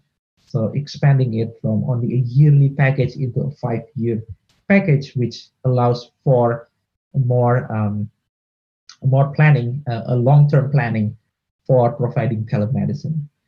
At the state level, we also have a lot of similar relaxations, such as the licensing laws, the online prescribing law that mimics, that reflects the federal prescribing laws, as well as the consent laws. Licensing laws, for example, if I'm not licensed at Ohio and I reside at Pennsylvania, I cannot deliver my service right now to Ohio because I am not licensed at Ohio. If I want to deliver my service to Ohio, I have to be licensed in both states. Right now, it is being relaxed, so there is a compact the agreement. Basically, a lot of the states agree that if you're already licensed in one state, then you can provide your service at my state as well, without the need to be licensed in my state as well. So that that truly allows telemedicine to scale the available resource that we have across the country to be able to provide service anywhere around the country. We also have a lot in the private and the employer insurance. There is these two concepts here that's very important in the coverage of service in the United States: service parity concept and the payment parity concept. Service parity means that if telemedicine is medically necessary and meet the same standard with the in-person, plans must cover telemedicine service similar to in-person. So there is this service parity. If we have an evidence that these two services are similar and meet the same standard, then the insurance company needs to provide both. And then there's the second concept, which is the payment parity, that if there is a telemedicine service, they need to be reimbursed at the same rate as the in-person service. So these two right now can be different in many different insurance companies. Sometimes they have a service parity, but not a payment parity. Sometimes they don't have service parity, so they don't cover the telemedicine at all. Or sometimes they have a service parity and also a payment parity. So this is the complexity that we have in our system right now. Now, during the pandemic and emergency situation, we start to see an increased number of states enacting the service and payment parity. So they provide a telemedicine that meets the same standards with the in-person. They also provide a payment parity, meaning that the reimbursement is the same between the in-person and the telemedicine as well. Now, because of that, and because of the drive from the federal and the states, we start to see a majority of large employer plans to start changing their policy as well to reflect that change in the policy. Now, commercial insurer is another different beast. They have a free rein to decide which telehealth and service their plans will cover. And similar to the federal and the states, as well as private insurer, right now many insurers are reducing or eliminating cost sharing for telemedicine for a limited period of time. So, for example, right now a lot of the service in the UPMC, our healthcare service, are being covered with the same payment parity with the insurance company. But as we have more and more opportunity to open an in-person visit and in-person service, we also see that this policy are returning to what it was before. So it is an opportunity, but also a challenge in the future as we recover from the pandemic into our regular daily activities. But right now, a lot of the services are readily accessible to the patients, and to make this more readily accessible, a lot of them are working to increase the numbers of telehealth providers within their networks, or contracting specific telehealth vendors provider to provide this service, and also providing a payment and service parity to their policy. So that's what happens in the United States right now. It's exciting. It opens a lot of the opportunity, but it also introduces challenges and barriers. So why is it so difficult to implement this?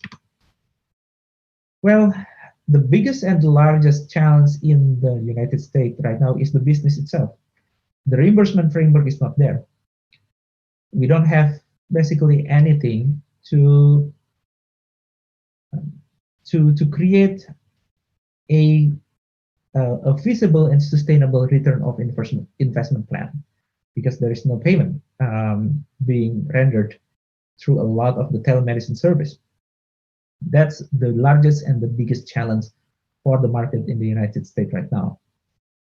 And then the second one is there is a lot of the lack of integration. So right now, a lot of telemedicine is being viewed as a tool, something to use while an in-person cannot happen. So it's just a tool. It's not being integrated as a part of the service itself. It's not being used to deliver service daily as a part of a standards, as a part of the best practice to deliver standard care. So there is a lot of lack integration to the regular service themselves. There is a lack of sufficient data for care continuity.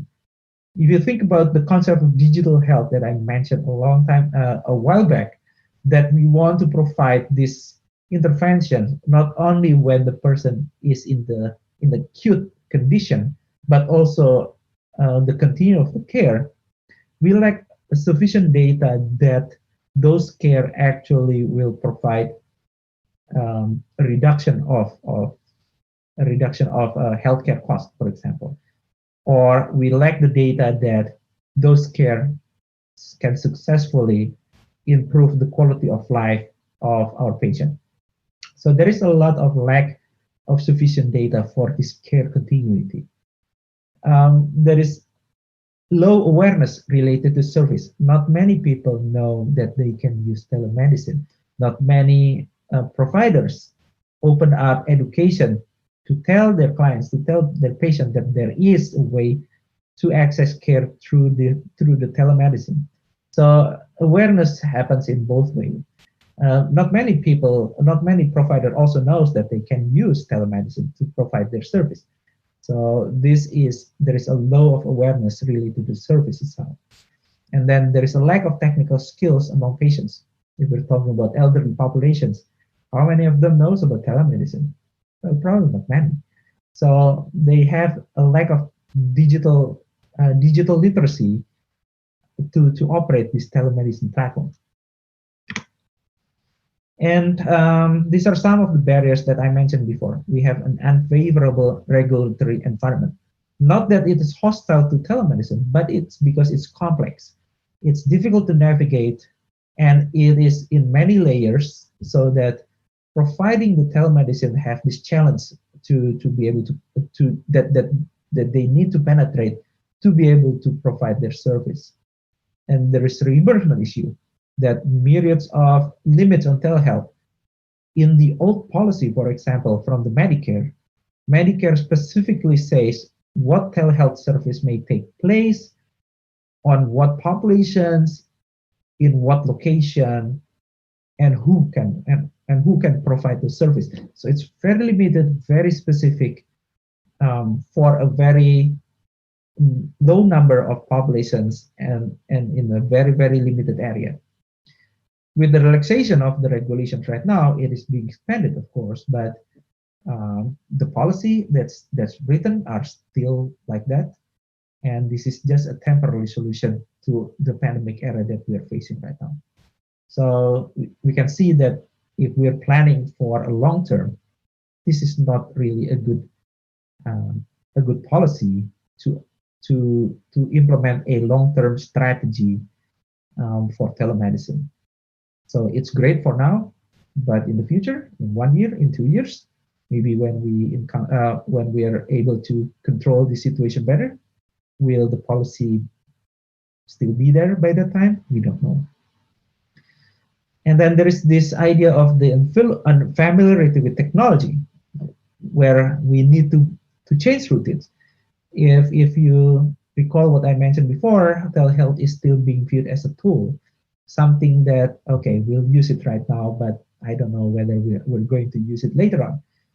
Mainly because if we are going to adopt this into service, there is a need to change the routines. Something that usually happens in person now needs to be shifted into telemedicine to provide the care. So this is a completely different way to deliver service. This is a real integration. The strength of telemedicine will become stronger when it is adopted properly to deliver the service.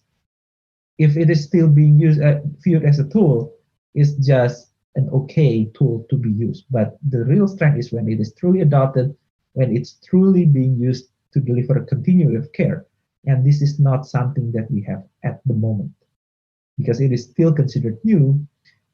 And on the other side, patients are very used to meeting with their clinician in person, that there is still this tendency to look for the human touch. They still want to be touched by their provider. The stethoscope needs to touch them, and the one that touched them needs to be their clinician. This tendency not only happens in Indonesia, but also happens in the United States as well. So a lot of patients are still looking for this one. And when they use this tele, where suddenly they don't have that human touch, they're looking for that. So there is this barriers in the adoption of telemedicine right now. And of course, we still face a lot of lack of infrastructure, especially in the rural communities, where a lot of the chronic clients, chronic patients are residing. So we don't have the infrastructure, we don't have the technology, we don't have the bandwidth to deliver the service to these rural communities right now. And if we look at the considerations of telemedicine from the provider side, and we look back at the telemedicine market, almost 70 billions, almost up to 20 billions are investment in infrastructure alone.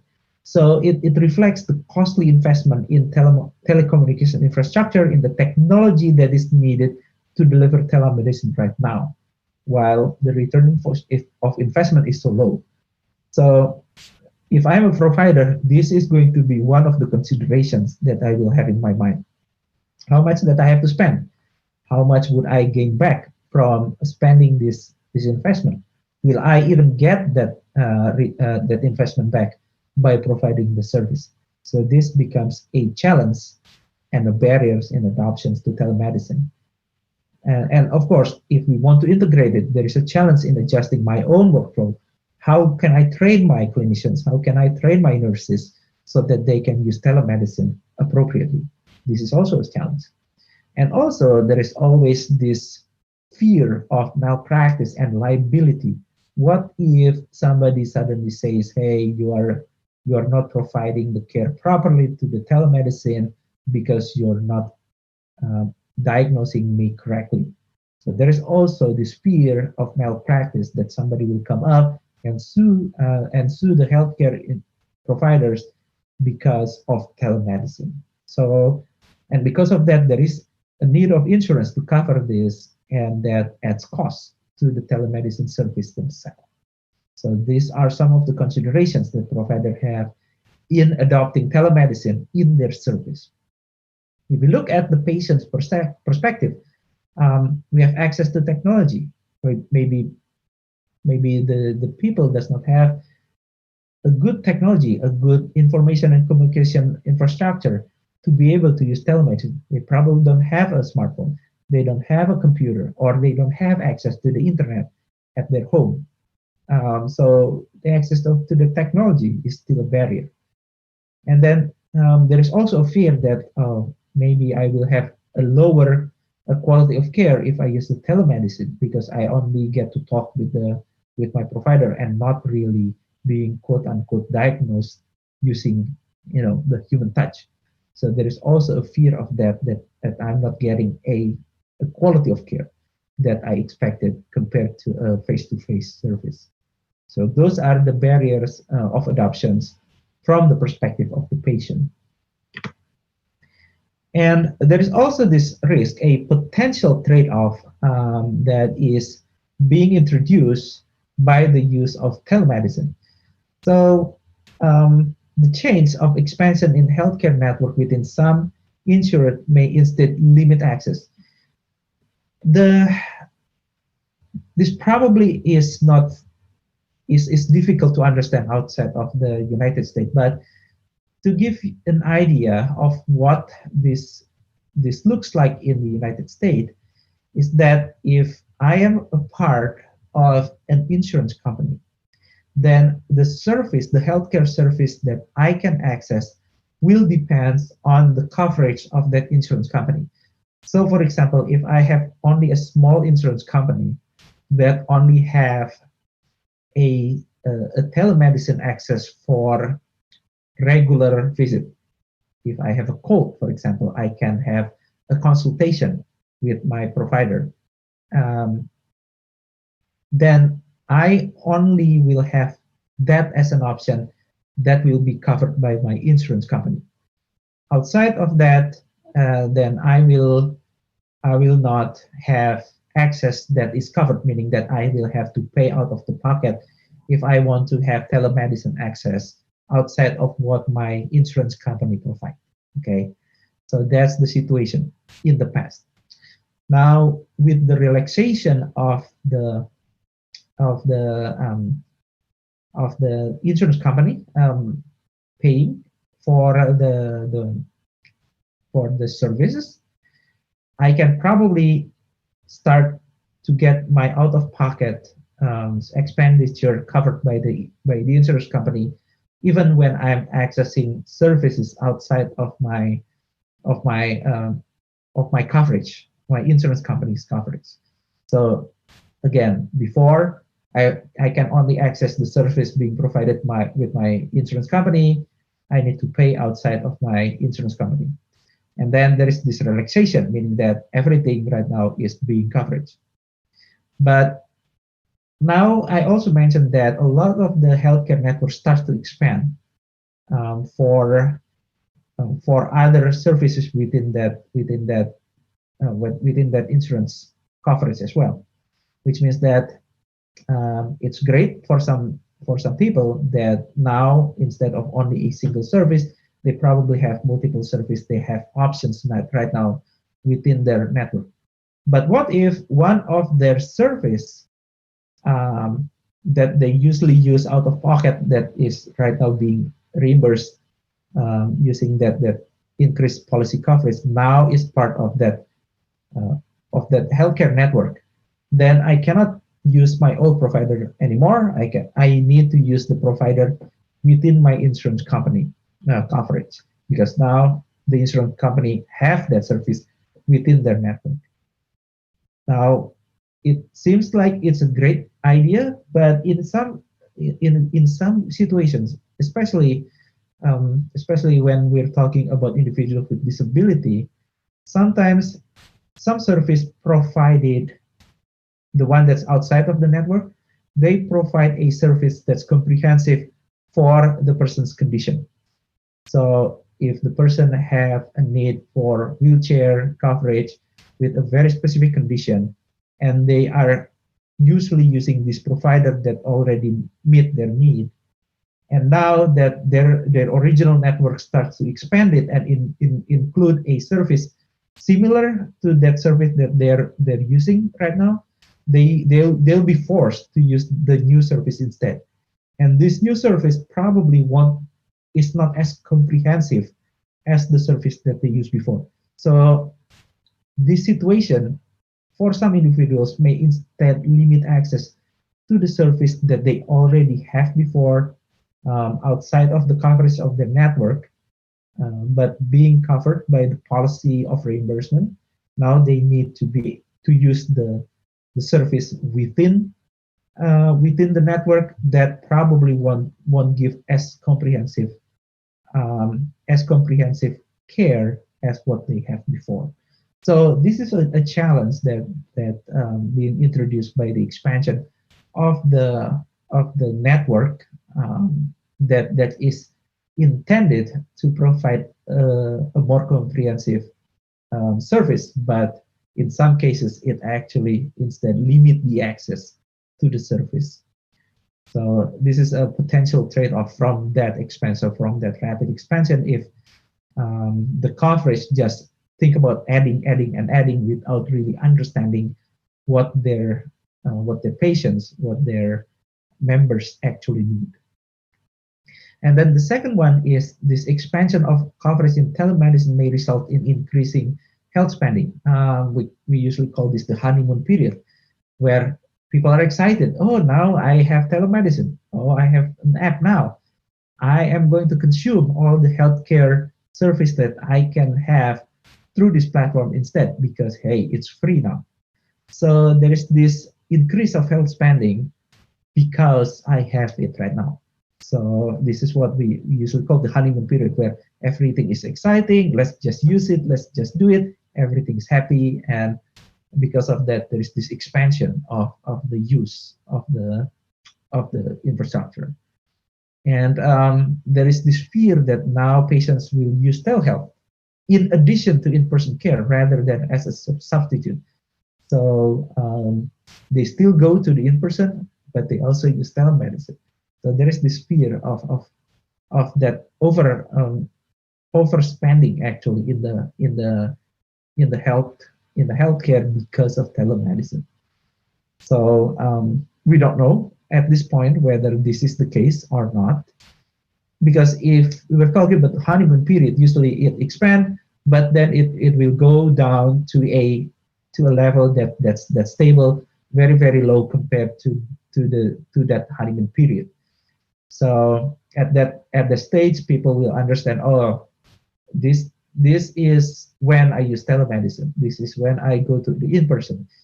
This is why this is the moment I use a real-time interaction. This is the moment where I use the store and forward interaction. So there is this learning that usually people will have that will stabilize this honeymoon period into something that's within a limit that's expected in terms of healthcare spending. So we have not reached that moment yet, and we don't know whether we will ever reach that moment yet or not, because we are still in a very early stage right now. So that is the situation that we have right now. All right, so those are the snapshot of the condition that we have in the United States, the technology, the opportunities being opened through this pandemic era, as well as the risks and barriers that prevent the adoption of telemedicine fully into the service in the United States. So what's next, right? What are we going to do next? What's the next for the telemedicine? So I hope that through my presentations, I have presented the value of telemedicine for the healthcare as the whole, because it can provide a remote care. So this can save travel for outpatient appointment. People can connect from home instead of going to an outpatient clinic. And this is especially important in rural areas where they probably have no access to transportation or have no access to this outpatient appointment, and will require them to travel to the metropolitan areas to access their services. And this is especially for individuals with disability or chronic conditions. Sometimes they just don't have access to transportation, and so they have to be delayed. The care has to be delayed because they don't have the ability to go to the outpatient. And because of that, sometimes the condition worsens and it incurs a higher healthcare expenditure because of that. So hopefully through the telemedicine, remote care can be delivered and can reduce the cost from this condition that gets worse because there is no care. Just a little bit of example over here. On average, delivering the telemedicine care is about $80 per encounter, while traveling to in-person and encountering the clinicians in an urgent care, for example, can cost about $180. So it's about 3 times more expensive. If they have to go to the emergency room, usually it will incur even more. On average, it's about $1,800. So just by looking at that, if we can prevent them by using the telemedicine, $80 telemedicine, we can actually prevent a $1,800 emergency room, and that is a very large cost saving, at least in the care. Of course, we need an evidence. We need to be able to show this that it works before we can truly claim that. We expand the expert assistance available to specialists. So if somebody comes to their primary care and they need to be seen by the specialist, they can connect via telemedicine right there, right at that moment.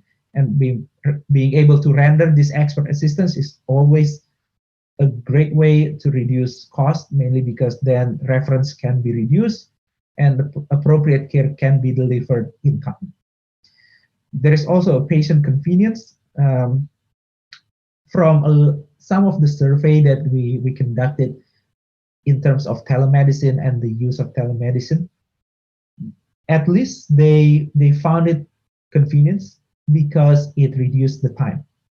Instead of needing to travel to their physicians and then wait at the clinicians until the clinician is ready to see them, through the video conference, for example, they can access their clinicians right away, and that's a huge reduction in the time.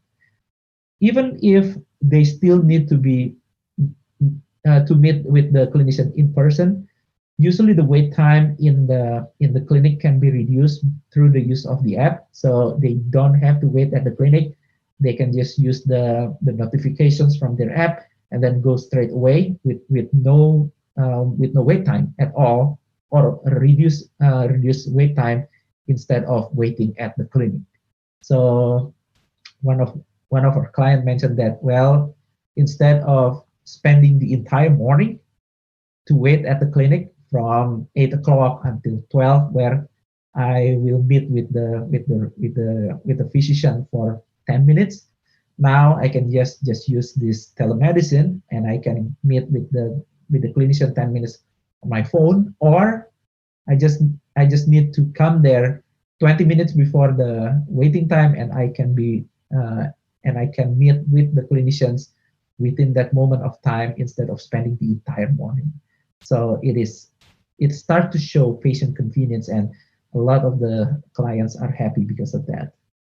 We can also see efficiency when we introduce machine learning or tracking help with in-home monitoring, where we can provide our care at the appropriate time and at the right moment, instead of waiting for them to go back to the clinician office, reporting their experience and being treated at that time. So we reduce and we create more efficiency in delivering our intervention, because we know this is the moment that the person needs the care most. And if we're talking about the shortage of professionals with the demand larger than the supply, we can use telemedicine to scale the availability uh, of the of the professionals. So instead of every clinic needing to have a specialist, we can have the specialist in one location, and all the clinics that need that specialist connect through the telemedicine. And now everybody have access to that specialist. Of course, um, when I present about this, one of the physicians asked back to me, "Well, yeah, that sounds wonderful, but there's still only 10 of us, and there are this many cases coming in right now. So how do we multiply me?" So that is still a situation that we're facing right now. But hopefully, with the more data, with the more machine learning that can assist the specialists, we can also reduce the number of cases that truly needs the specialist assistance, and we can support the primary care physicians, the frontline clinicians, to render a service that's similar to what most professionals will render as well at that point of care.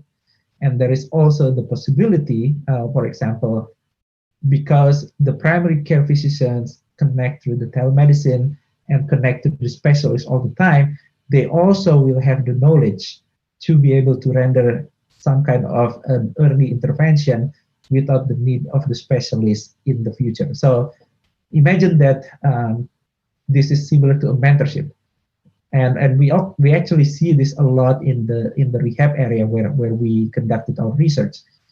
So, for example, the patient comes to a local therapist. The local therapist probably does not have any idea on how to treat a person with wheelchair. That that local therapist then connect with somebody in the metropolitan area that have expertise in the wheelchair, and they work together to assist this patient. After 6 months of that interaction, the local therapist starts to know what to ask, starts to know what to say to this new patient with similar condition that they have already seen before. So in a way, we see a little bit of mentorship, we see a little bit of strengthening of the frontline clinicians to provide the care without the need of specialists. Of course, if they do need specialists, then they will connect, then the specialist will provide assessment as well as recommendation for the patient as well. But there is a reduction in the burden of the specialist as well through the use of telemedicine in the long term via this mentorship kind of partnership. So that's super exciting as well, that telemedicine can provide. So what more could be done to expand and sustain access to the telemedicine? Well, as I mentioned before, we have very limited evidence in the success of telemedicine. So the first and foremost is always about measuring the outcome. We have the opportunity right now. There is a lot of relaxation in the policy. There is a lot of telemedicine service being rendered. This is the moment where we can start building evidence. And by I mean by evidence is we need to be able to measure the outcome. We need to start collecting which one works, which one does not work, what's the cost of delivering the service that works, and what's the perspective of both the physician and the patients during this time, and when they're engaging the service through the telemedicine. Do they like it? What do they like about it? What they do not like about it? What can be improved from the service to make everybody adopt the service? This is the moment, because right now we can build that evidence. Right now the service is being delivered to the telemedicine, and this is the time for us, especially as the scholar, to measure this, so that at the time where people look back to this relaxation of policy, they can ask us and we can provide them with evidence that telemedicine works. And thus, they can create a policy later on that allows the sustainability of the use of telemedicine in the service. So this is the moment where we are forced into the use of telemedicine, but also an opportunity for us to measure the success and identify which service works, which service does not work using telemedicine. The next one is we also need to ensure the service parity and payment parity for telemedicine. How can we do this? Well, of course, if we have the evidence of the telemedicine that this thing works, this thing reduces the cost. Therefore, we need to be able to render the same payment for telemedicine, exactly the same with what we do with the in-person. If we can do this, it will expand the covered service for patients. It will also incentivize clinicians to provide through this model of care. But how can we achieve this? Evidence. How can we have evidence? We measure it. When do we measure evidence? Right now, when it is being permitted, when it's being relaxed, when we have it. We also need to ensure that patients can access telemedicine and telehealth service from their homes. Infrastructure expansion of this technology needs to happen. We also need to allow the use of audio-only phone for telemedicine visit. So not only live video technology, but also audio only through call. And but again, going back, we need to identify which one works using the audio only, which one does not work using the audio only. And we can only do that by measuring, by capturing the outcome. And also investing in the telecommunication infrastructure for less resource site of care. We need to keep on expanding the internet access. We need to also involve the providing direct funding or incentives for smaller health systems and practices. So those are the topics that I want to cover for today. This is my contact information, and I'm going to return this to moderator for the rest of the discussion. Thank you very much. Okay, thank you very much, Mr. Andi. Like, it's very interesting because we have a valuable insight about the current condition in telemedicine in the US and what is the challenges and the barrier of the implementation of telemedicine, especially in this pandemic area. And I think the good thing is one thing in pandemic area, it's we forced to move in online, then we can measure in every in every area that we need to in using in online services. Okay, so maybe we will move to the discussion sessions. So yeah, we have two sessions for the question and answer. And for each sessions, we will have two question per each sessions. So yeah, I think if anyone has any questions, you can unmute yourself or you can type in the chat and I will have to deliver it to Mr. Andi. And you can use in Bahasa or English too. And I think, yeah, I'm sure Mr. Andi would please to answer your questions. Okay. Is there any? Yeah. Okay, there is two. Okay. There is two questions. So maybe Al-Razi Sena, can you unmute it yourself? Okay, thank you, Mrs. Annisa, for the occasion. First, I would like to say thank you very much for Mr. Saptono for the lecture. It was really insightful lecture. As Mr. Saptono mentioned before, that he's explained about the variety of telemedicine in United States that we can make information that variety of any telehealth was developed there. So the variety of any telehealth, it's also, I think, made a variety of treatment that clinician did to the patient, because we still don't have any regulation that can regulate their concept properly in comprehensive way. So as we know also in medical services, the variety of treatment that clinician did to the patient would lead a different outcome of patient also.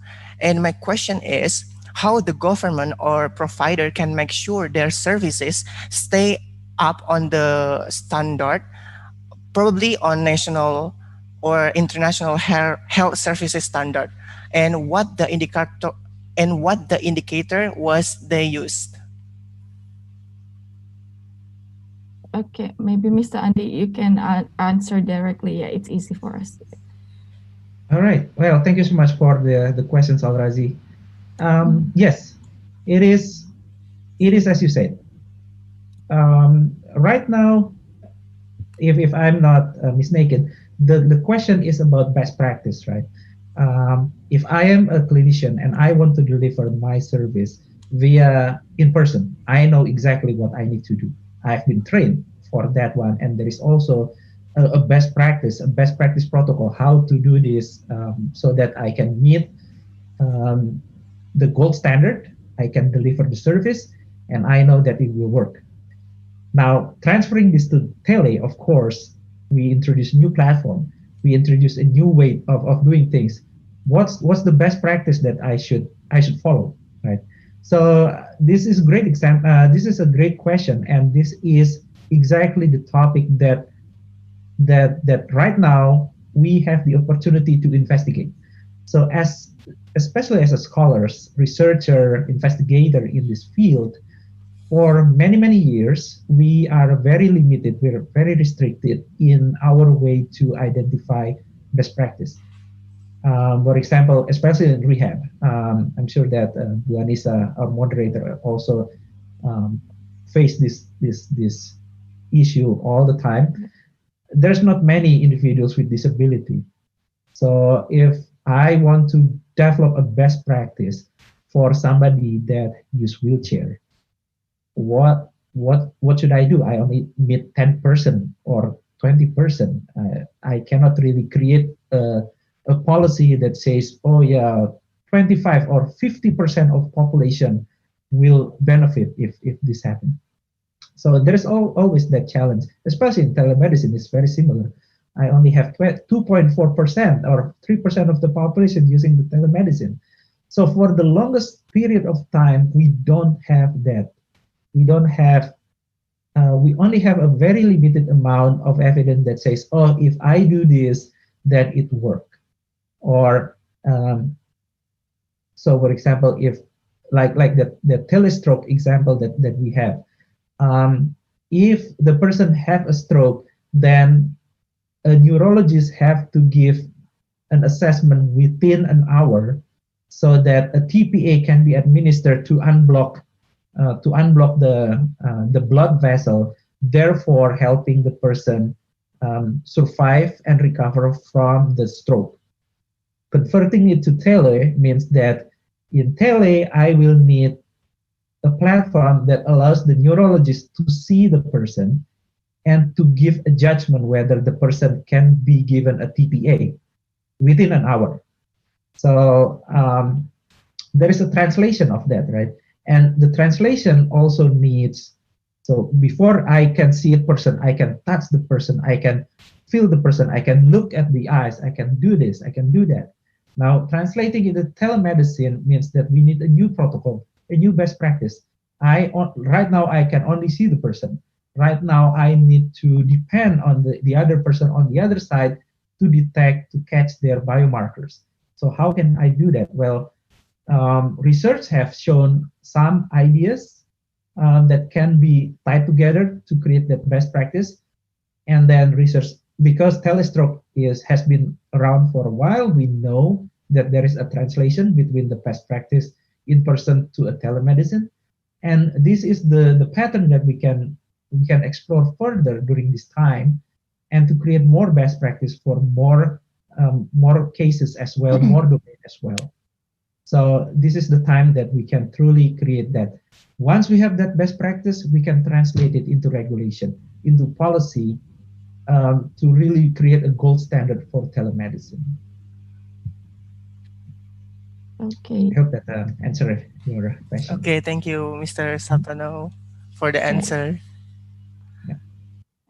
Okay, it's very, sometimes now regulation policy, it's not easy to make, right? We need to measure it first. Yeah.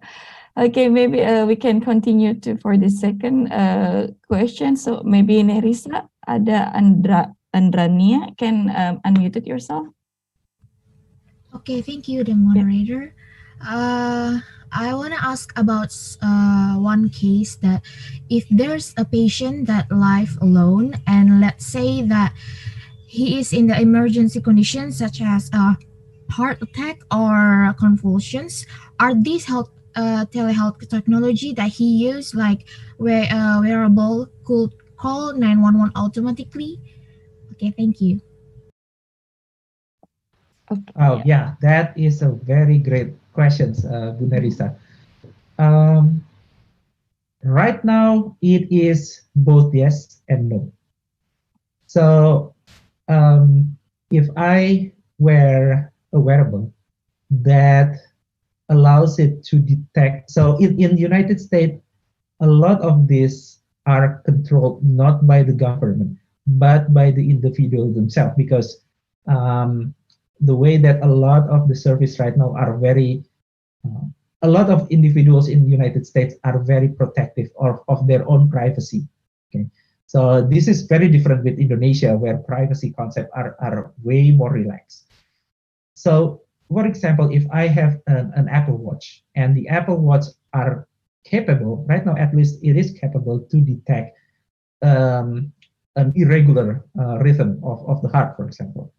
Now, if I do get a stroke and my wearables detect it, does it automatically call 911 for me? It depends on whether I allow it to do it or not.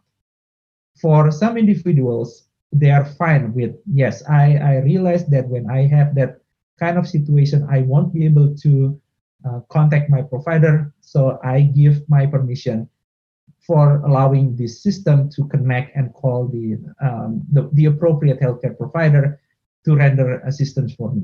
So some people does allow that. Other people, they don't allow it because they are afraid of their privacy. They don't want their data to be captured or shared without their knowledge, and so they lock it. So it is yes, both yes and no. So some of the device also have that capability, and they provide their service saying that, hey, if you get into this condition, we will call them. We will call the 911 for you. For that kind of service, usually the one purchasing the service already know that the 911 will be called if they encounter a situation, so that the automation will work there. But yeah, so that's why it becomes a yes and no at the same time right now. Okay, thank you, sir. Thank you, Nerissa. Bu Moderator, how about the questions from the chat? Are you Okay, going to? there's a question. I'm sorry. There's a question from chat. So yeah, in Indonesia we have like maybe you know about the Allo Doctor or Allo Doctor application health and then like Allo Medica. It's kind of like user generated content in health domain. So yeah, and especially there are a doctor who continues to replay about the chat in the Allo Doctor about regards to questions of their patients. So it's she said that it's a bit confusing. Is Allo Doctor or Allo Medica included in telemedicines or not? Since like in Allo Doctor, Allo Medica, there's not contain the medical record in there. So yeah, is it included as can we call it as a telemedicine, part of telemedicines or not here? Thank you so much for the question. Bu Sinta, right? This is a very interesting situation. So from the perspective of technology themselves, we can say that this platform is a telehealth platform. It is a telemedicine platform. Why? Because it tries to deliver some kind of a healthcare service, right? From some kind of a provider to their clients or to their patients. So from the perspective of the technology, from the perspective of definition, we can say that, yes, this is part of the digital health. Yes, this is a part of the telemedicine. But that's from that perspective. In fact, these technologies are right now being introduced as an innovation in the technology, in the telemedicine in Indonesia. So that's from that perspective. From the perspective of regulation, now this is way more complex. In Indonesia, at least from the one that is written in the Permenkes, that is not considered as a telemedicine, mainly because in Indonesia, telemedicine needs to happen from one covered entity to another covered entity. So a system that allows a doctor to directly connect with their patient, this is not within that this is not within that policy. This is not within that regulation. Now, during the COVID era, there is an addendum to that law, which does allow at least consultation about medication. So this covers a very specific way where, let's say, if I need to consult my doctor so that I can get a prescription for my medicine, this one is allowed right now. So I can connect with the doctor and I can talk, I can get a consultation. Doctor can provide me with a prescription that I can use to get an e-prescription and get a medicine.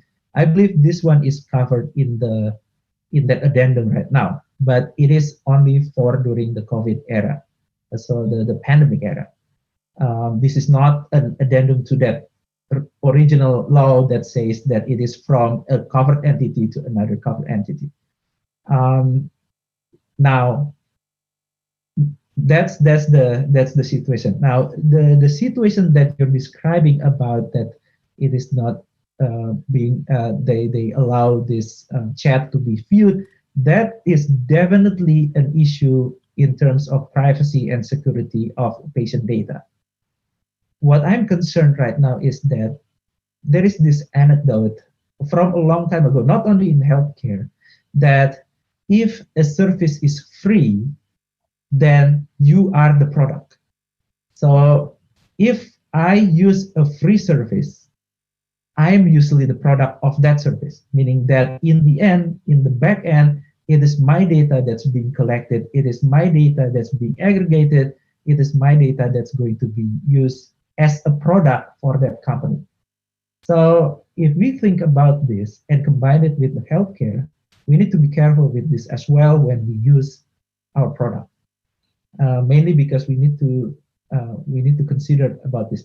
Do I allow that service to use my data for their own business? It can be yes, it can be no, right? It depends on whether you allow them or you not, whether you consider that the service that they render is justifiable for them to use your data. This is going to be in the in the in the area of the patient themselves. What we can do is to educate them. We need to allow them to understand this is what would happen, this is the options that you have, and this is the risk that you're going to encounter by allowing your data to be used. If they think that, oh yeah, that's justifiable, I will allow my data to be used even with that risk, then it is their right to use those platforms. We need to respect their decision as well, right? But just in consideration, this is what we know so far about healthcare data, at least in the United States. In the black market of the United States, the price for the healthcare data, is 3 times more expensive than the price of a leak credit card data. 3 times more expensive than the data of a leak credit card leak data. Can you imagine that in the black market? This is not the legal market. In the black market, it's being priced 3 times more expensive than a leak credit card data. So that's probably another perspective that you can use to explain, or that you can make people to be aware of how important the healthcare data is right now. I hope that answered the question. Yeah. So yeah, it's very interesting because I think privacy is always an issue, right? And in Indonesia, especially, we don't have any privacy regulations, especially privacy even in the IT regulations, we don't have it. So yeah, that's a big challenge in our country, I think, regards to that one. Meanwhile, the application now increasing a lot, but yeah. Okay, maybe there is someone, I think I see someone who raised hand, but now it's gone. So maybe there's, maybe we have one question left. Is there someone who want to ask? Okay, maybe they're shy. So I think it's okay when you want to use bahasa.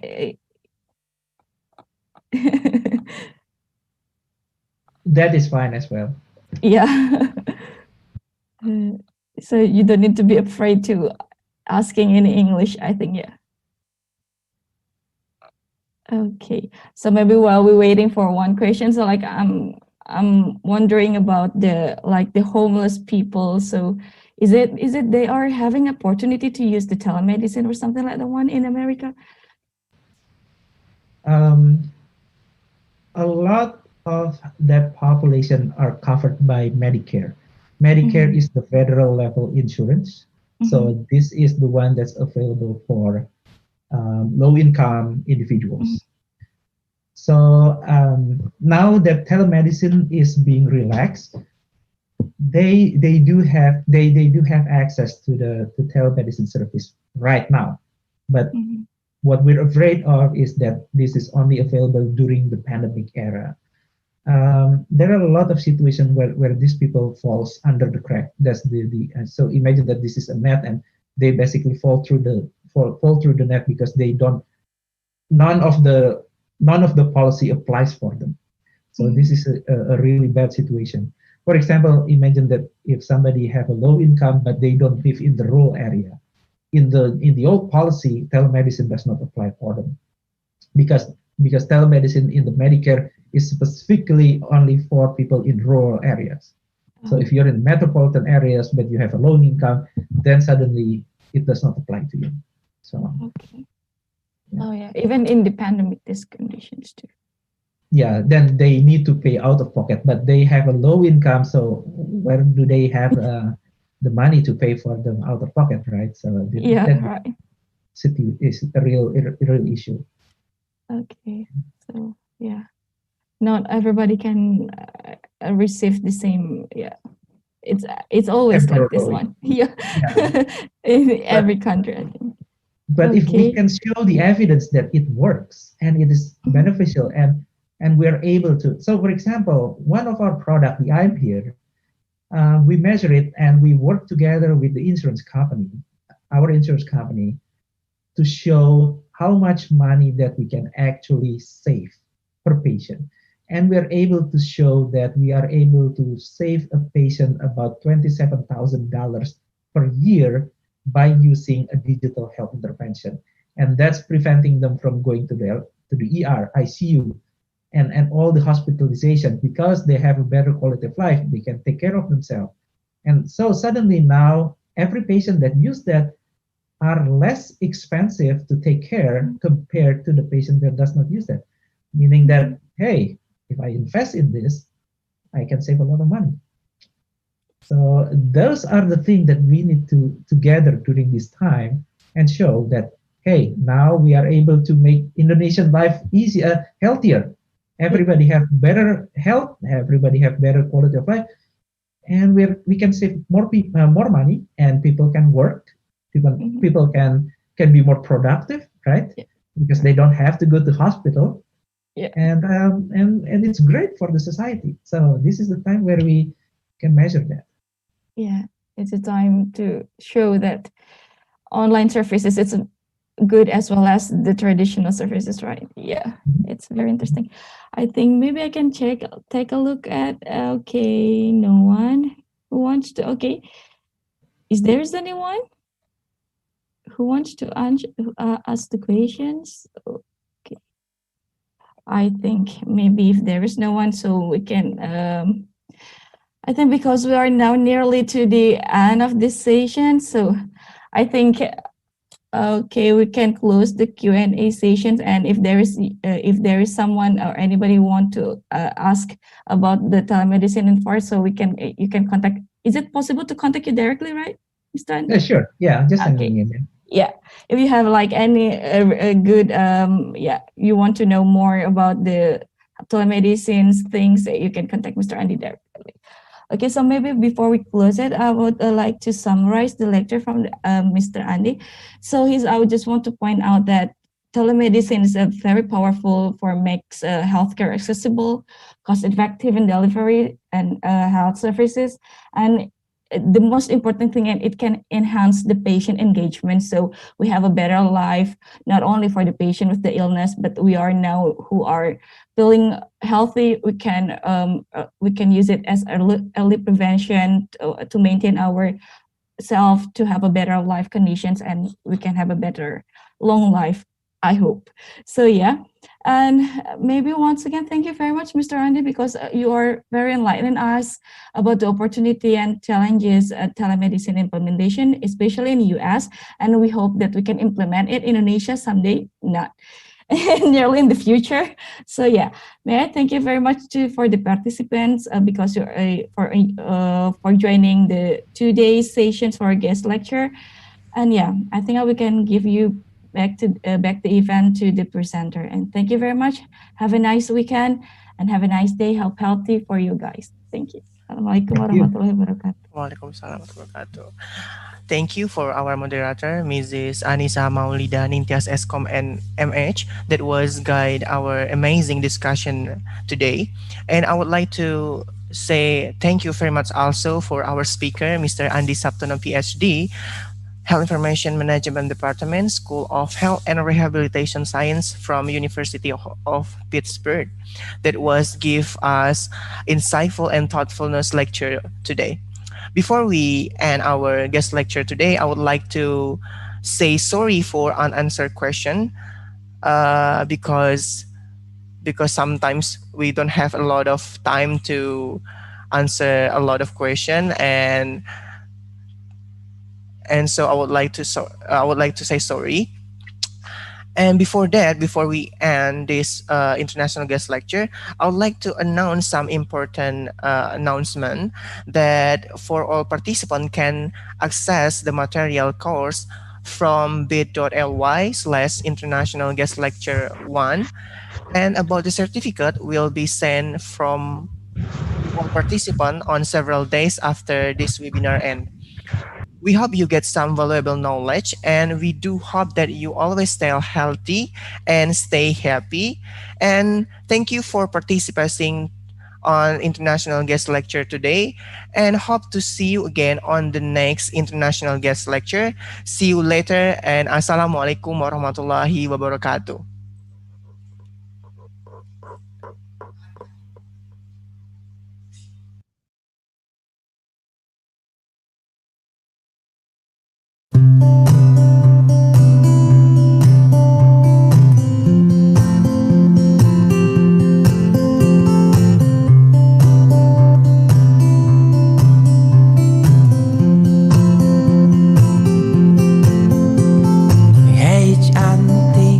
Coba kau catat, keretaku tiba pukul 4 sore. Tak usah kau tanya, aku ceritakan nanti. Hey cantik, kemana saja? Tak ada berita, sedikit cerita. Tak ku baca lagi pesan di ujung malam. Jakarta muram kehilanganmu.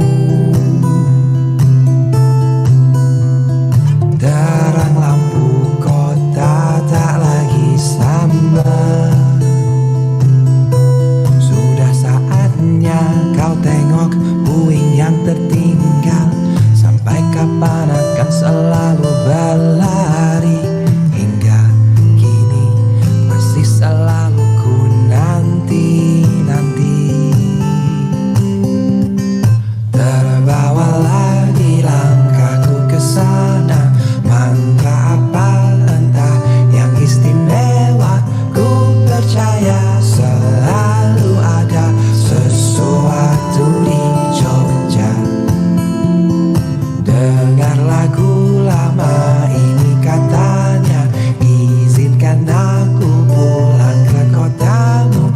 Ku percaya selalu ada sesuatu di Jogja.